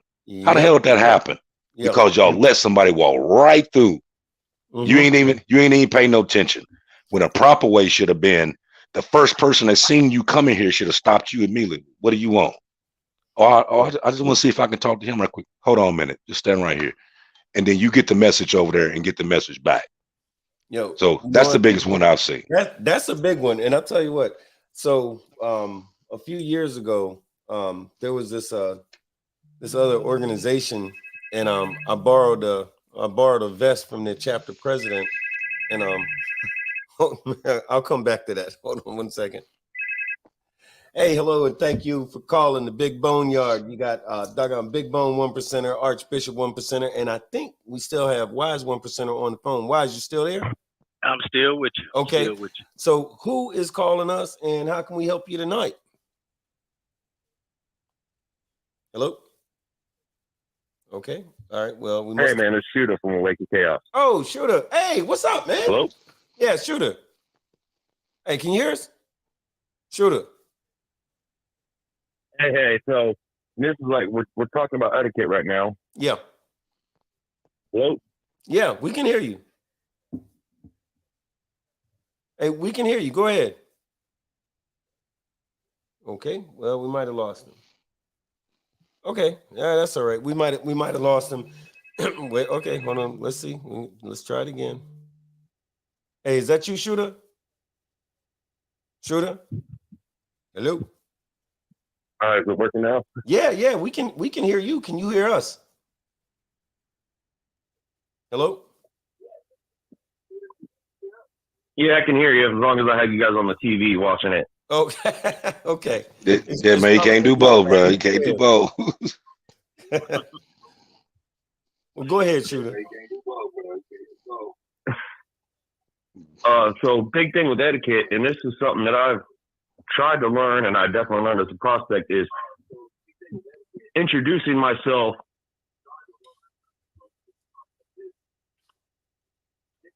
Okay. In the proper time in doing it, like not just walking straight up to you and going, "Hey, I'm so and so." When is the exact proper time to do that? Obviously, not when you guys are in a group setting talking. Okay. Got you. All right. So that's a great question. Give us a second. Let's hear from the boys. Let's see what they got to say about it. But Shooter, look, thanks. Keep watching. I don't know what's going on with your technology, but we're going to square it away. You're going to call in a few more times over the next few weeks, and we're going to figure out your technology. But hey, let's take a second and chop that up a little bit. So Go ahead, Wise. What you got, brother? Okay, I couldn't hear what he was saying. So just repeat. He wanted to know what was the proper etiquette like when he shows up somewhere and he's going to introduce himself. What's the proper etiquette with that? If he knows that it's like a group of people there, you know what I mean? I think basically what he want to know is like should he wait until everything is done and everybody disperse and just go at him evenly, or should he, I think that's what he wants to know. Well, is he saying that he's trying to approach the number one? Is that Well, part of his question? He didn't say. One. Yeah, he didn't say per se, but I guess we know Shooter, and I think what he was saying is like what is the proper way for him to introduce himself to, and I'm assuming he's talking about 1%ers, but what is the proper way to introduce himself to whomever? Because I guess it's not too much different than everybody else either as it comes to introductions and so forth. Well, it's still the respect factor. I mean, people go off on the thing about 1%ers, but here's the big thing. The whole basis of this whole thing is built on respect. So if you walk up to me and you say, "Hey," if a person knows you and they'll say, "Hey, Wise, well, I don't know you, so therefore, if you know me and I don't know you, quite naturally, I'm gonna be more than like, okay, how does this person know me? I don't know them. That's fine. So once we get past that point, you say, "Hey, my name is Spark Plug, and I'm with Grass Keepers." Okay, all right. So we do the traditional introduction. You're a man, I'm a man. So we're gonna shake hands. If you have a specific question for me, then we can go there. Well, my club is this, or we're just getting started. Wanted to, ask you a question about this. Okay, now I'll receive that. But don't walk up to me and be like we the best of friends for over 20 years, because we're not. So it's predicated on the respect thing. I'm approachable. Bones, you're approachable. Bishop, you're approachable. It's in how you approach. You can pull up to someone disrespectful just by the way you approach them. or you could pull up to someone respectful about how you approach them. So, you're not coming to me loud and proud. You're coming to me with respect, just like I'm going to extend to you. And we're going to have a conversation. We're going to engage in a man-to-man conversation. Right. But, it's not big me, little you. It's respect me for who I am, and I'm going to respect you for who you are. That's my interpretation of that. Now, as far as dealing with the number one, that's a whole different avenue of approach. That is a different approach, and there again, who are you and why do you need to have this conversation? Because to refer back to what we were just talking about, one of the things that I see that I don't like, it drives me crazy, is a person speaking above their pay grade in their organization. Right. So here you have Joe Sausage Head Nobody, who's speaking like he is the number 1, 2, or 3. Well, when reality comes out, like, this guy only been in the club, just got in the club 3 months ago. Okay, then why is he talking like he's been in the club 15 years, and he's talking above his pay grade, which essentially, just for him, his conversation is obligating his club. So you haven't taught him that? That's one of the things that bothers me. Stay in your lane at your pay grade. Don't speak above it. Yeah. Because you shouldn't speak about something that's not at your pay level. Stay at your level. Right. And I think one of the things you said, like the way I always phrase it is, man, I give it like I get it. So if I'm giving you respect, I expect that in return. And if I'm giving you something, don't disappoint me by not returning that same level of respect that I'm giving you. Right. There's those few occasions where I go out of my way to be disrespectful, and it's a rarity, and we all have had those those occasions. Whereas for whatever the reason, I don't fuck with them, I don't fuck with him, I don't deal with him. Stay the fuck out of my face. If you put me in that position, whereas you are creating something, some environment where I gotta deal with you, and it's not done absolutely properly, then yeah, I'm gonna be that asshole that everybody done talked about. But overwhelmingly, the majority of the time, I give it like I get it. And it's like Archbishop said way earlier. It's about respect. You give respect, you get respect. And if you're the one that's approached, hey, I'm trying to chop it up with you about whatever the fuck, come, hey, we both men, we put on our pants the same way. Be respectful. You know what? I'll tell you one, a good one. And I'm gonna tell you. By the way, let me tell you this. We got a couple of little so we got one of them is called this is for your gyms. One of them is Archbishop's Bombs, hashtag Archbishop Bombs. The next one was Bones of Knowledge. All right, those are kind of cool, but see, it's Archbishop, so Bones of Knowledge doesn't really fit you. I might could borrow that one, but the other one that Archbishop Bombs, all right, that might be one. We're gonna get a few more and we're gonna figure it out. But as you were saying, I just had to share that with you right quick. I'm gonna tell you one that I'm gonna tell you. If you really want to see the bad side of me, you do this right here. And I guarantee you, not only will I not answer your question, but you will get more than what the fuck you are bargaining for. If you come up to me and you ask me a question and I give you an answer and you say, well, I talked to such and such from this club and he said this. So what the fuck you come ask me for then? Yeah. If you already done talked to the man and he done gave you an answer, what the fuck you come for to talk to me? Because a lot of clubs will do that shit. They'll go over here and they'll ask this question to another club, to another dominant, another 1% club, and they'll get an answer. And they don't get the answer that they want. And then they come to you and they ask you the same question to see if you're going to tell them something different. And whichever one is better, that's the one they going to go with. Yeah.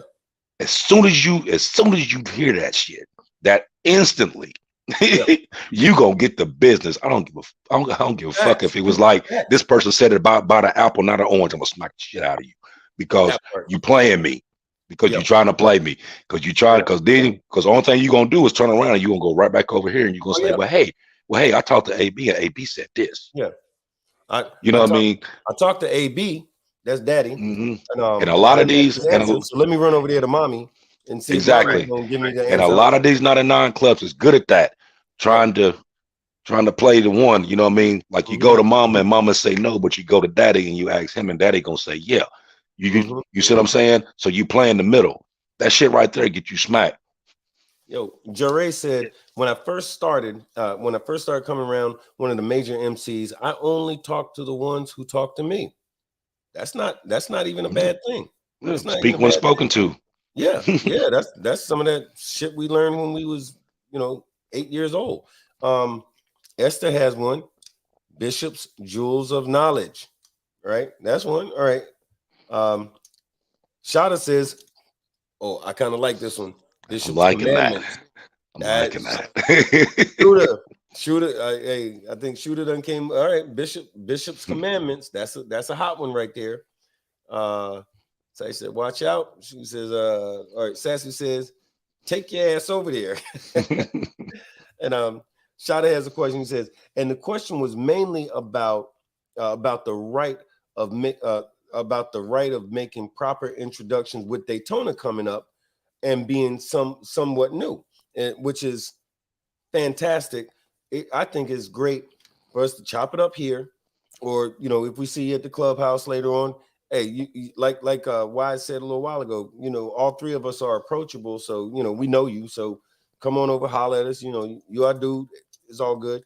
But that's a great question because Daytona is definitely one of those places where all of your protocol and etiquette and all of your MC shit will be called into question at some point. Not so much called into question, but where you're gonna practice all of the stuff that you're supposed to know. It's gonna come. Well, it's an opportunity, right? Yeah. You can go like I say all the time. This is an opportunity for you to sharpen your skills, be a better biker, learn more. Practice what you're preaching, right? Mm-hmm. Because if you're into something, right, your excellence, you should every day want to improve, right? Yeah. All three of us are in the same boat, right? Every day we strive to improve ourselves, so therefore we're a better reflection of our club. Yeah. That should be everybody that joins a club. If you're in that club and you can do something to make yourself better, which makes your club better, then that should be something that's at the forefront of your mind all the time. Being in the dominant and the 1% club, that's where we eat, sleep, and breathe. Right. Every day. We don't get a time off from that, and we don't want a time off that. That's why we choose to be in the club that we're in. So, like you say, with Daytona coming up, everybody should be chomping at the bits to do it right. If you did it wrong, you learn from your wrong, right? Yeah. So now you don't do it wrong again, because why? I did it wrong the first time. I'll be damned if I'm going to do it wrong the second time and embarrass my damn club. Yeah. Yeah. So this is the thing that, hey man, I want to go and I'm going to do it right.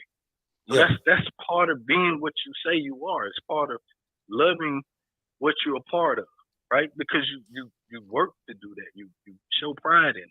So that's part of this whole thing, man. If you're not going to strive to do it right, then do yourself a favor and do your club a favor. Just get the fuck out. Right. Yeah. Just say it ain't for everybody. This is not for everybody. Just because like riding a horse seems fun when you're watching Yellowstone, that don't mean that it's a good idea for everybody to do. Just like jumping on a motorcycle, just because you can afford one don't mean it's a good idea. And just because you can ride a motorcycle don't mean that you're a good fit for a club. And there's so many different clubs. There might be a certain club might not be a good fit for you, but that club over there might be a great fit for you. So I guess the thing is, figure it out. But I love what you said, man. It's like Daytona is an opportunity. Like I always talk about getting my diamond recharged, like after coming back from the proc and doing some different things that we've done. Like y'all have heard me say a few times, man, that shit was hot, had a great time, this, that, and other thing, was able to do this, do that, do the other thing. And a lot of times I'm not being real specific about it, but I'll be like, yo, I got my diamond. Now, for those of us that wear that jewelry, we know what I'm talking about when I say, yo, I got my diamond recharged this weekend. We know what that means. But to the general public, hey, that means I'm experiencing and living this biker lifestyle and enjoying it and doing, I'm enjoying that. But y'all, that means we're practicing what it is that we do, that shit that we love. So, but no, I feel you though, man. It's an opportunity. Daytona, for those of y'all who have not been, make it your business to go to Daytona. I'll say this real quick too.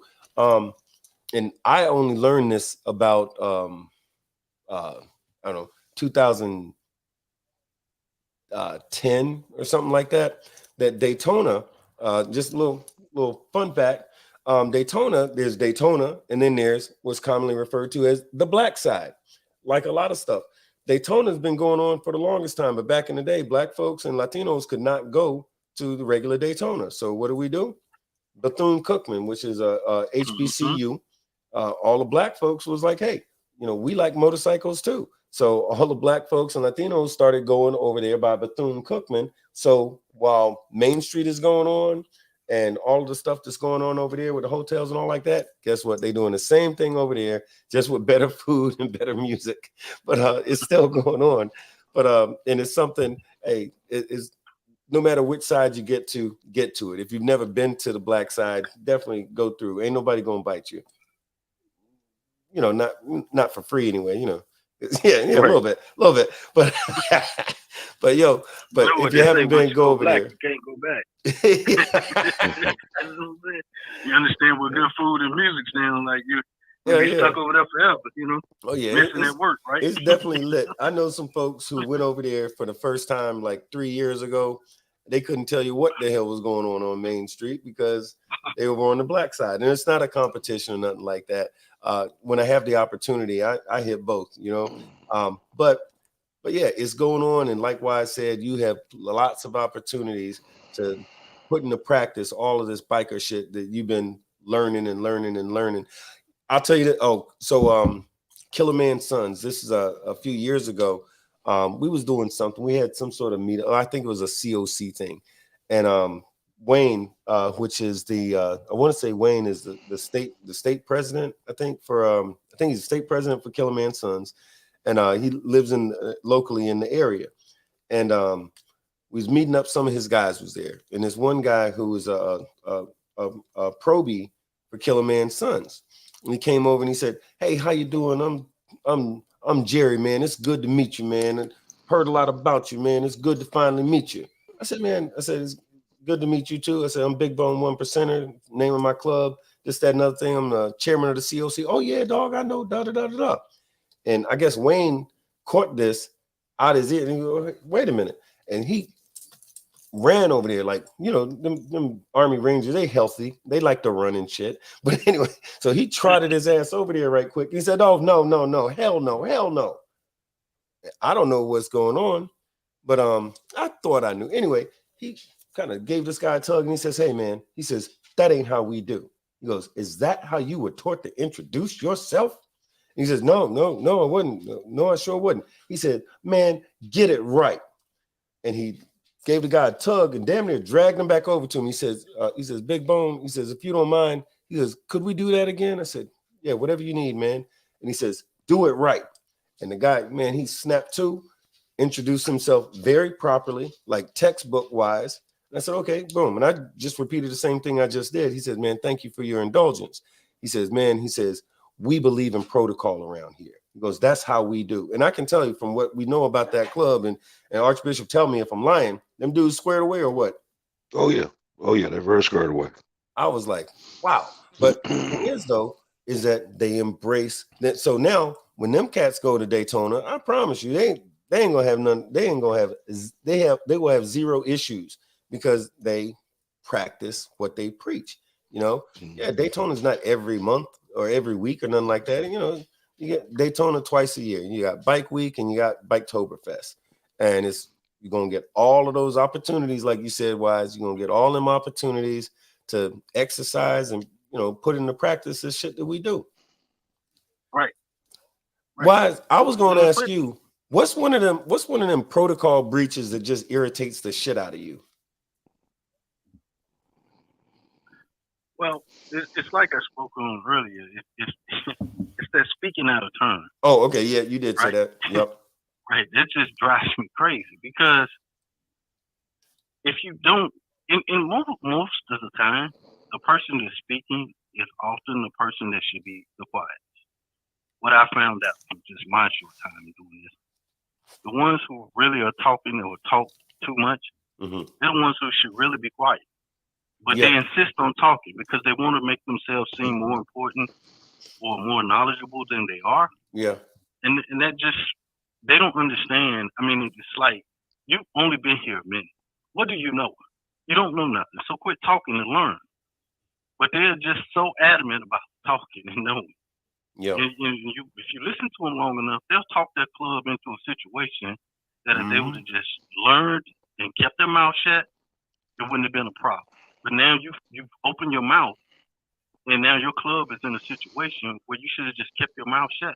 Yeah. And now your club has to deal with the ramifications of your mouth. Mm-hmm. I asked my daughter, we were speaking this a few months ago, we were talking about some stuff, and actually it was both of them, the younger one and the older one. And I asked either of them, I said, hey, and at the time they were 18 and 21 years old, and we were talking about some stuff. I was explaining to them how, they might have a different opinion down the road. Here's what I think on some. The younger one didn't agree. Anyway, what I said was, I said, hey, look, I said, you remember when you were 10 years old? Oh, yeah, Dad, I remember. I said, what about you? You remember when you was 10 years old? I said, yeah. I said, were you smarter when you turned 15 than you was when you was 10? And they was like, well, yeah. I said, would you be surprised at if you was 15 still thinking like you was 10 years old? Oh, no, that's silly. Of course not. Of course not.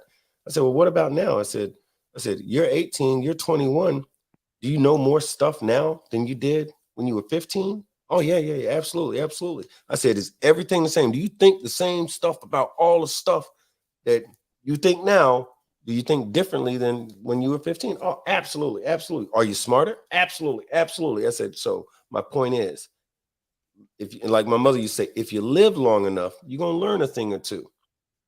Right. You're going to learn a thing or two.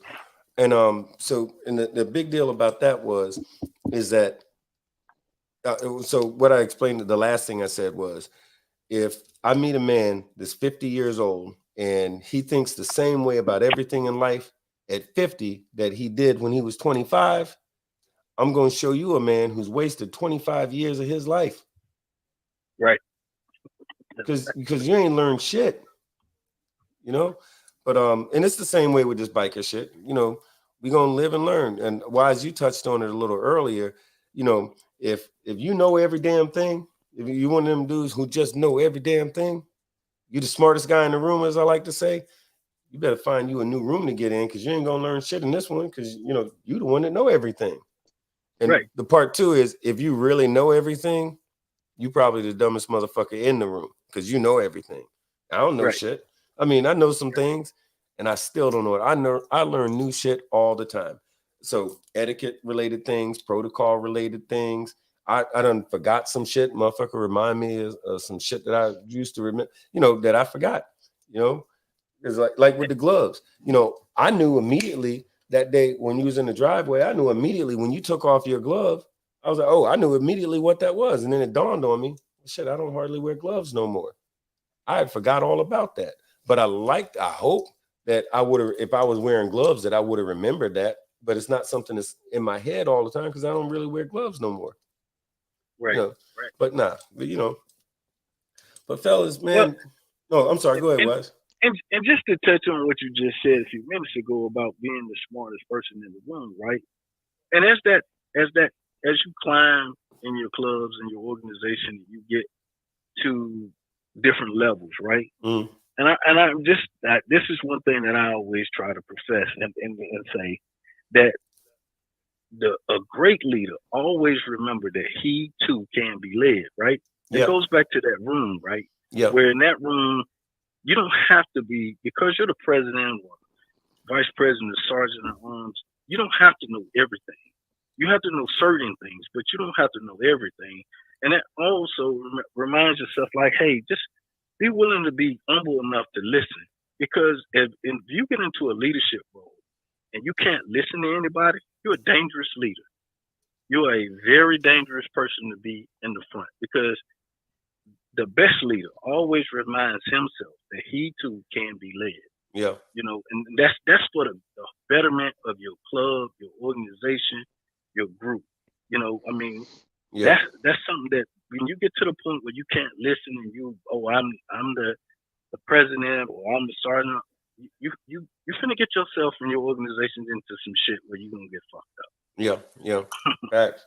You know, and I think sometimes folks, I think one of the biggest things that still surprises me to this day is that folks get in this MC lifestyle, they find themselves on the set and they don't understand that there's actual, I mean, like consequences to their actions. Because especially in not beating up on millennials, but millennial types have a certain way of thinking that oh well, oh my bad. If they even hit you with a my bad, this ain't one of those things where you get a participation trophy for just showing up on the set. You know what I mean?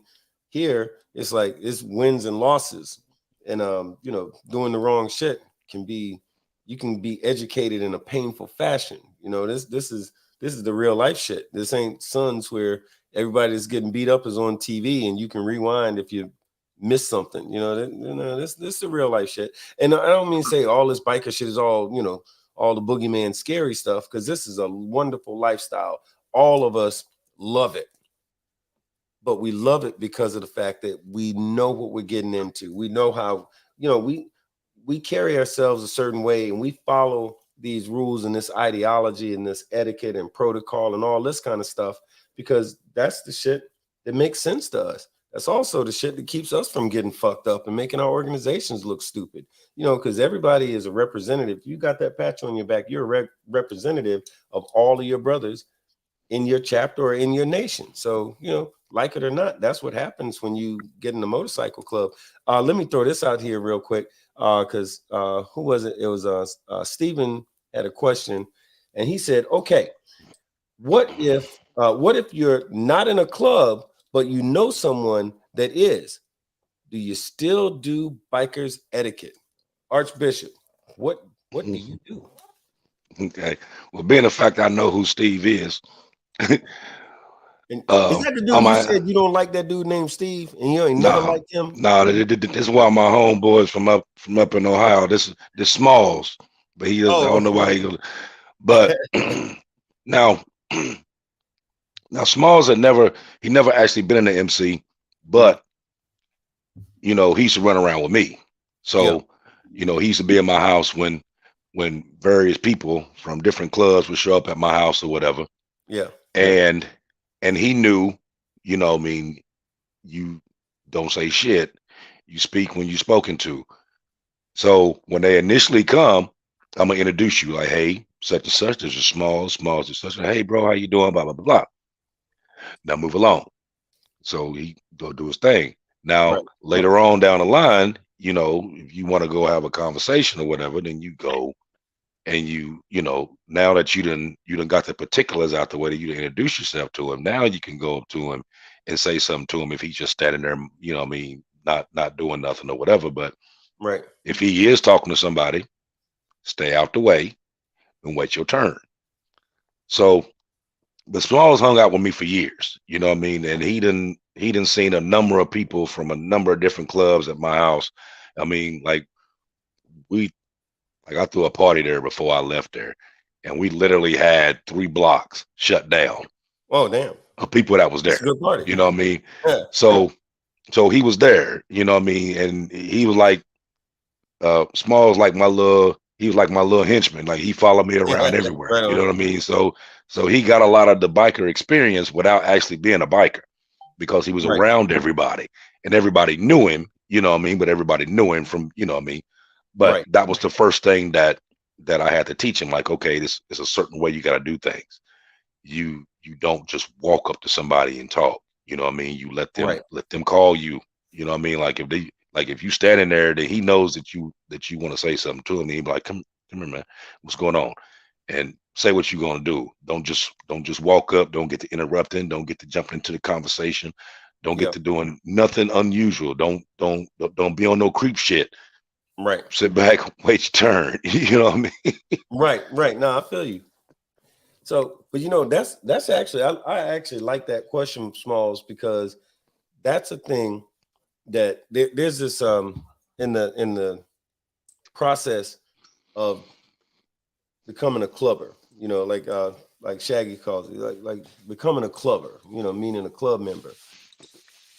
The first part of that is you hanging around. You don't got no rags, rags, vest, cut, colors, whatever. You don't got none of that.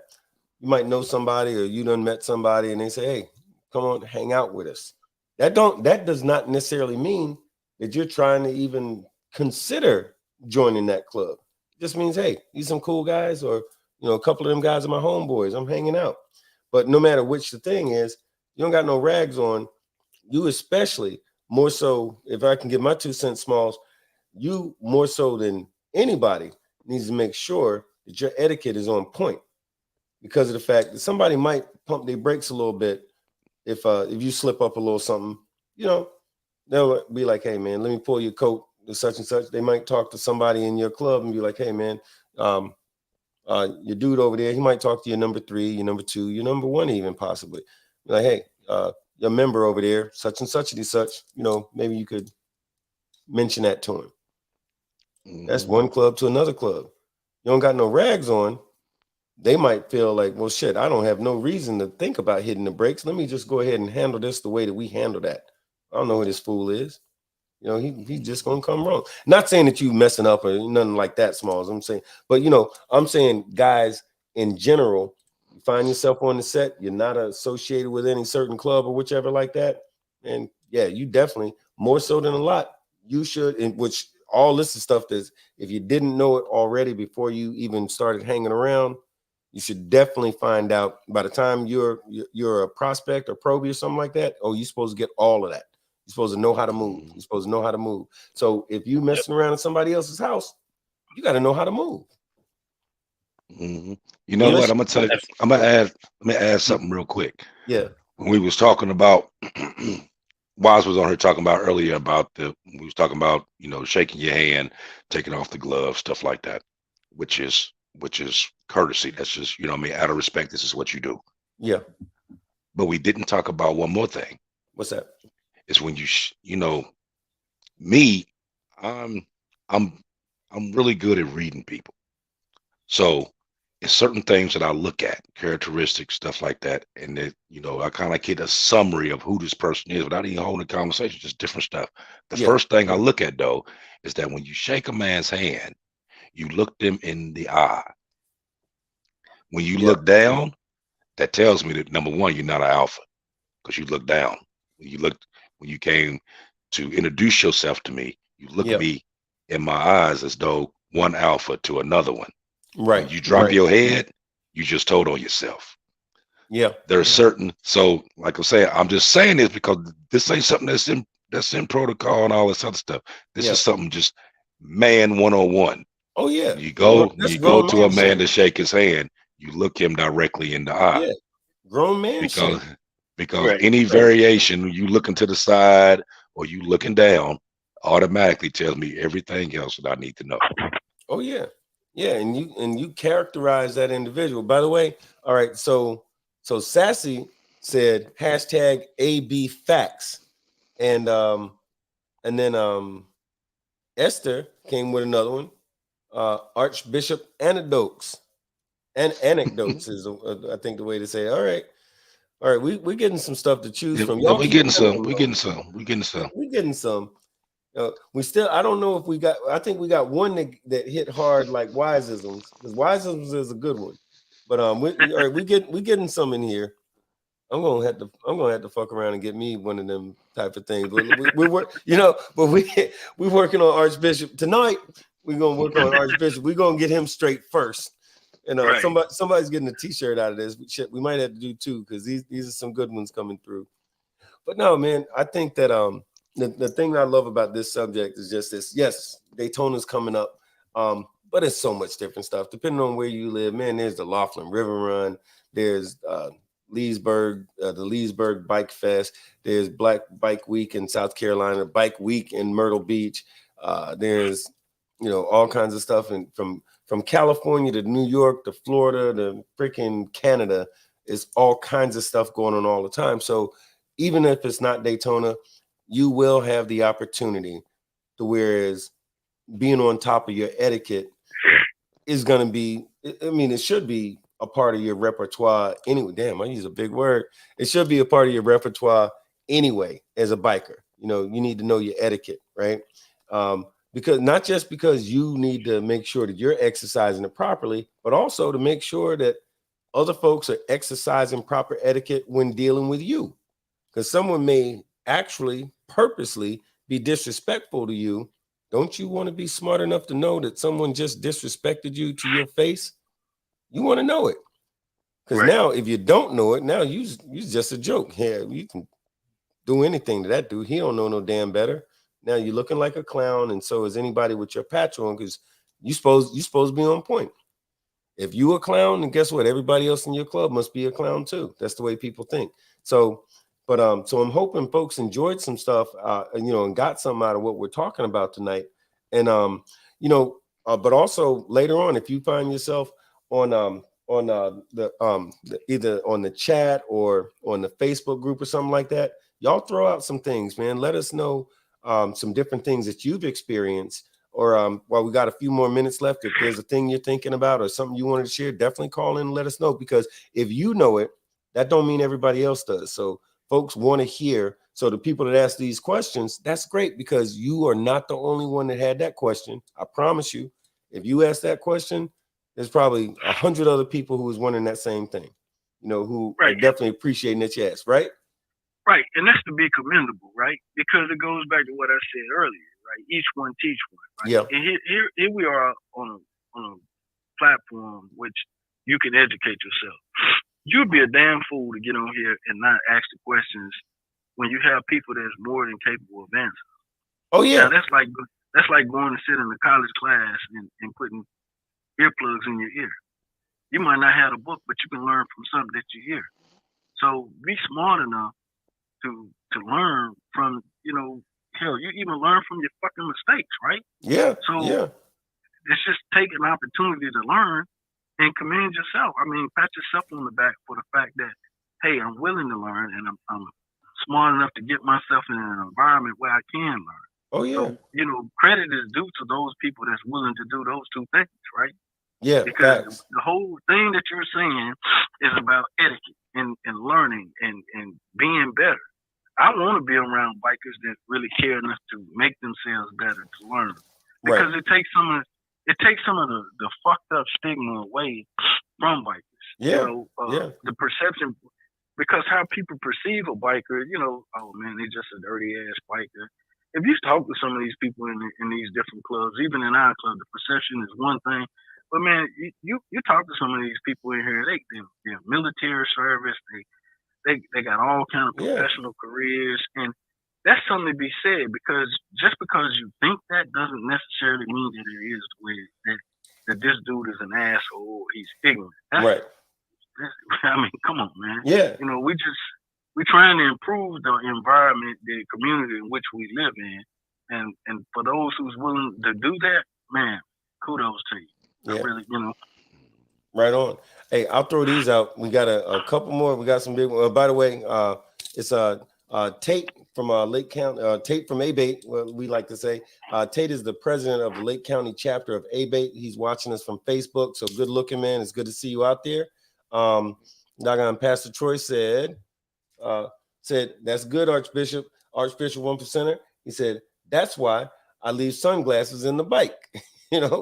Okay. So hey, that makes sense. So Sassy said on the name Archbishop's Gems is she said AB Facts.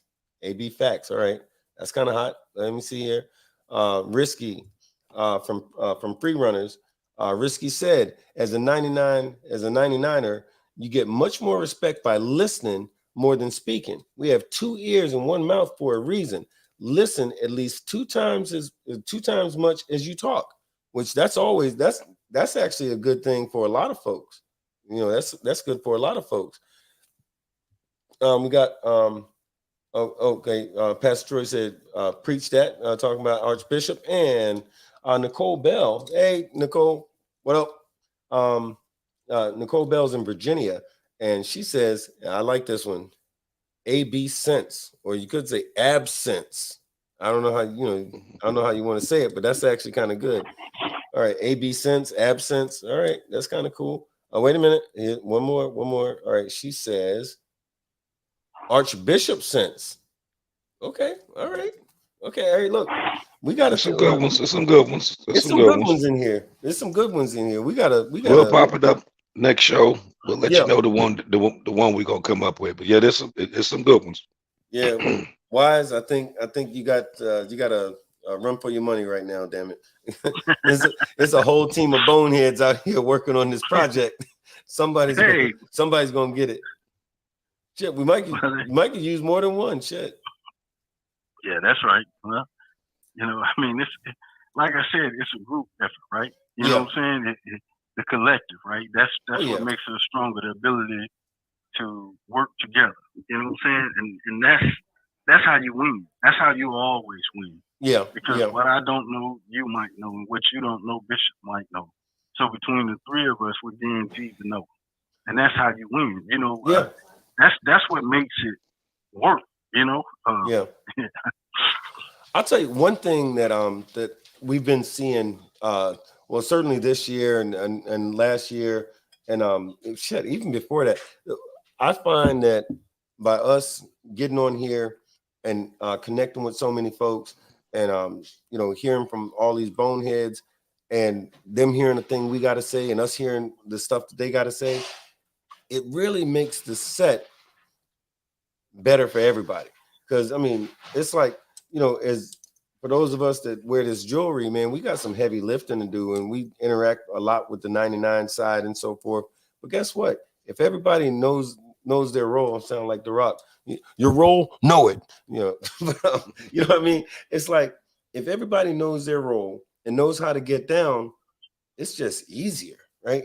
Everything is just easier when you don't have to deal with the little headaches and the bullshit and having the need to educate folks all the time. Because like you said, Wise, each one teach one. Hey, so if the bosses from these 99s, they know what time it is, and they elect and they charge themselves with making sure that their folks know how to get down, man, that makes it easier for everybody.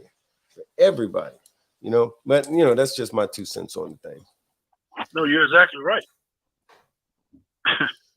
And then we don't have to stop Wise from giving free educational advice from folks that come doing shit. So we do it free on here. You see us in person, it's $49.95. Hell yeah. The Visa, MasterCard, American Express. Cash App, whatever. Cash App, yeah. Right on. But I'll tell you what. Zelle? Don't forget Zelle, Bishop. Yeah, that's the thing. Oh yeah, we got that. Zelle me. Got a credit card, I can run that shit too. I got all that. Shit. We got Square, all that. We got. I tell y'all what, man, this has been a fantastic night. It's been like we was talking about earlier. It's been the past couple of weeks have been hell and a half, and your boys, we got through all of the stuff that we had to deal with because, hey, we bikers and that's what we do. We get it in and we handle stuff. And thank goodness, we came out all right. And I just want to, Bear Morgan said $49.99 plus tax if you can't learn. It's the tax part. But we appreciate everybody that came out tonight to spend some time with us. Make sure if you're watching this show, if you enjoyed it, make sure you hit the like button for sure. But let some folks know. Share this. If you got social media, push this out on social media so some folks can hear what we was chopping it up about. And we just appreciate the hell out of it. And we're gonna be doing this again in another 7 days.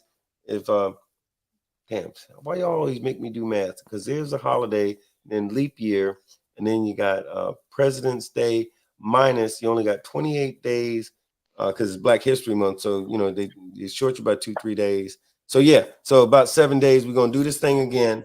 But, man, I just appreciate, y'all joining us. Archbishop said he don't like none of y'all. He was just telling me that like 2 minutes ago. I think is what the way he said it, something like that. They know better, man. They know better. But look, so on behalf of myself, Archbishop, and Wise One Percenter, we thank y'all for joining us tonight on the Big Boneyard. But look, y'all keep it going because we're gonna jump over there in the on the doggone on the Facebook page and the chat.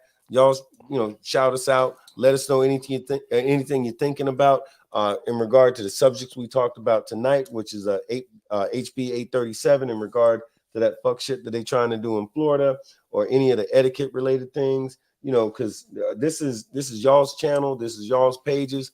Let us know what you're thinking, and we're gonna be doing it again. And for those of y'all that keep asking for Wise, he was on here tonight, so stop giving me a hard time about the shit. He's been on the show the whole time. All right, I'm just saying. But anyway, look, love and respect to all of y'all. Y'all keep fucking with us. Y'all keep riding with us, and we're gonna keep gassing this motherfucker. We're gonna keep it doing. We're gonna keep doing it. How that shit they say? We're gonna do what it do. Do what it do. Man, Archbishop, take us on out, brother. What, if anything, you got to say, brother? Oh man, I'll just tell everybody appreciate all the love and support y'all done gave me in the past couple of weeks. I was absent from the show.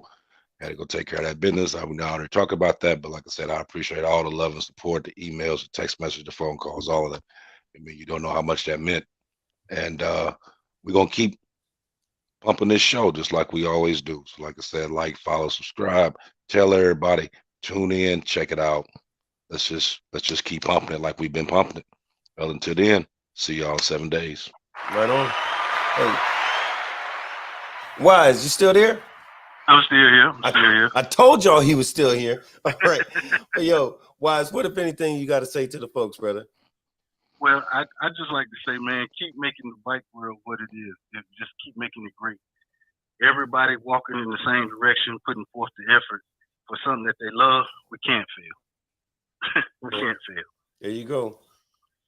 And with that, folks, we appreciate y'all. We got big love for y'all. We're going to see you in 7 days. In the meantime, right. Hey, thank you for joining the Big Boneyard tonight, y'all.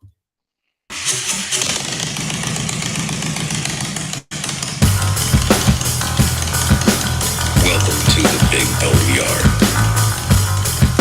Enter at your own risk.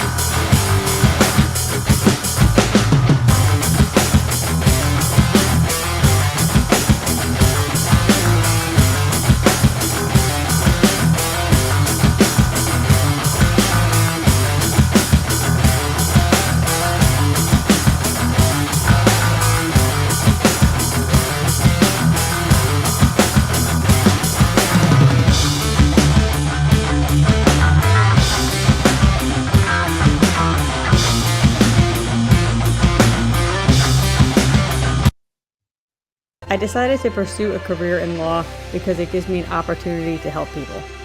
When a client chooses us to represent them, they're entrusting us with a huge responsibility. It's our goal to exceed their expectations with our personalized service and to help them to achieve the best possible recovery to compensate them for their injuries. That's where we come in. We come in and we solve that problem for them and really set them on the right track in order to try and get back to what their life was like before the accident happened.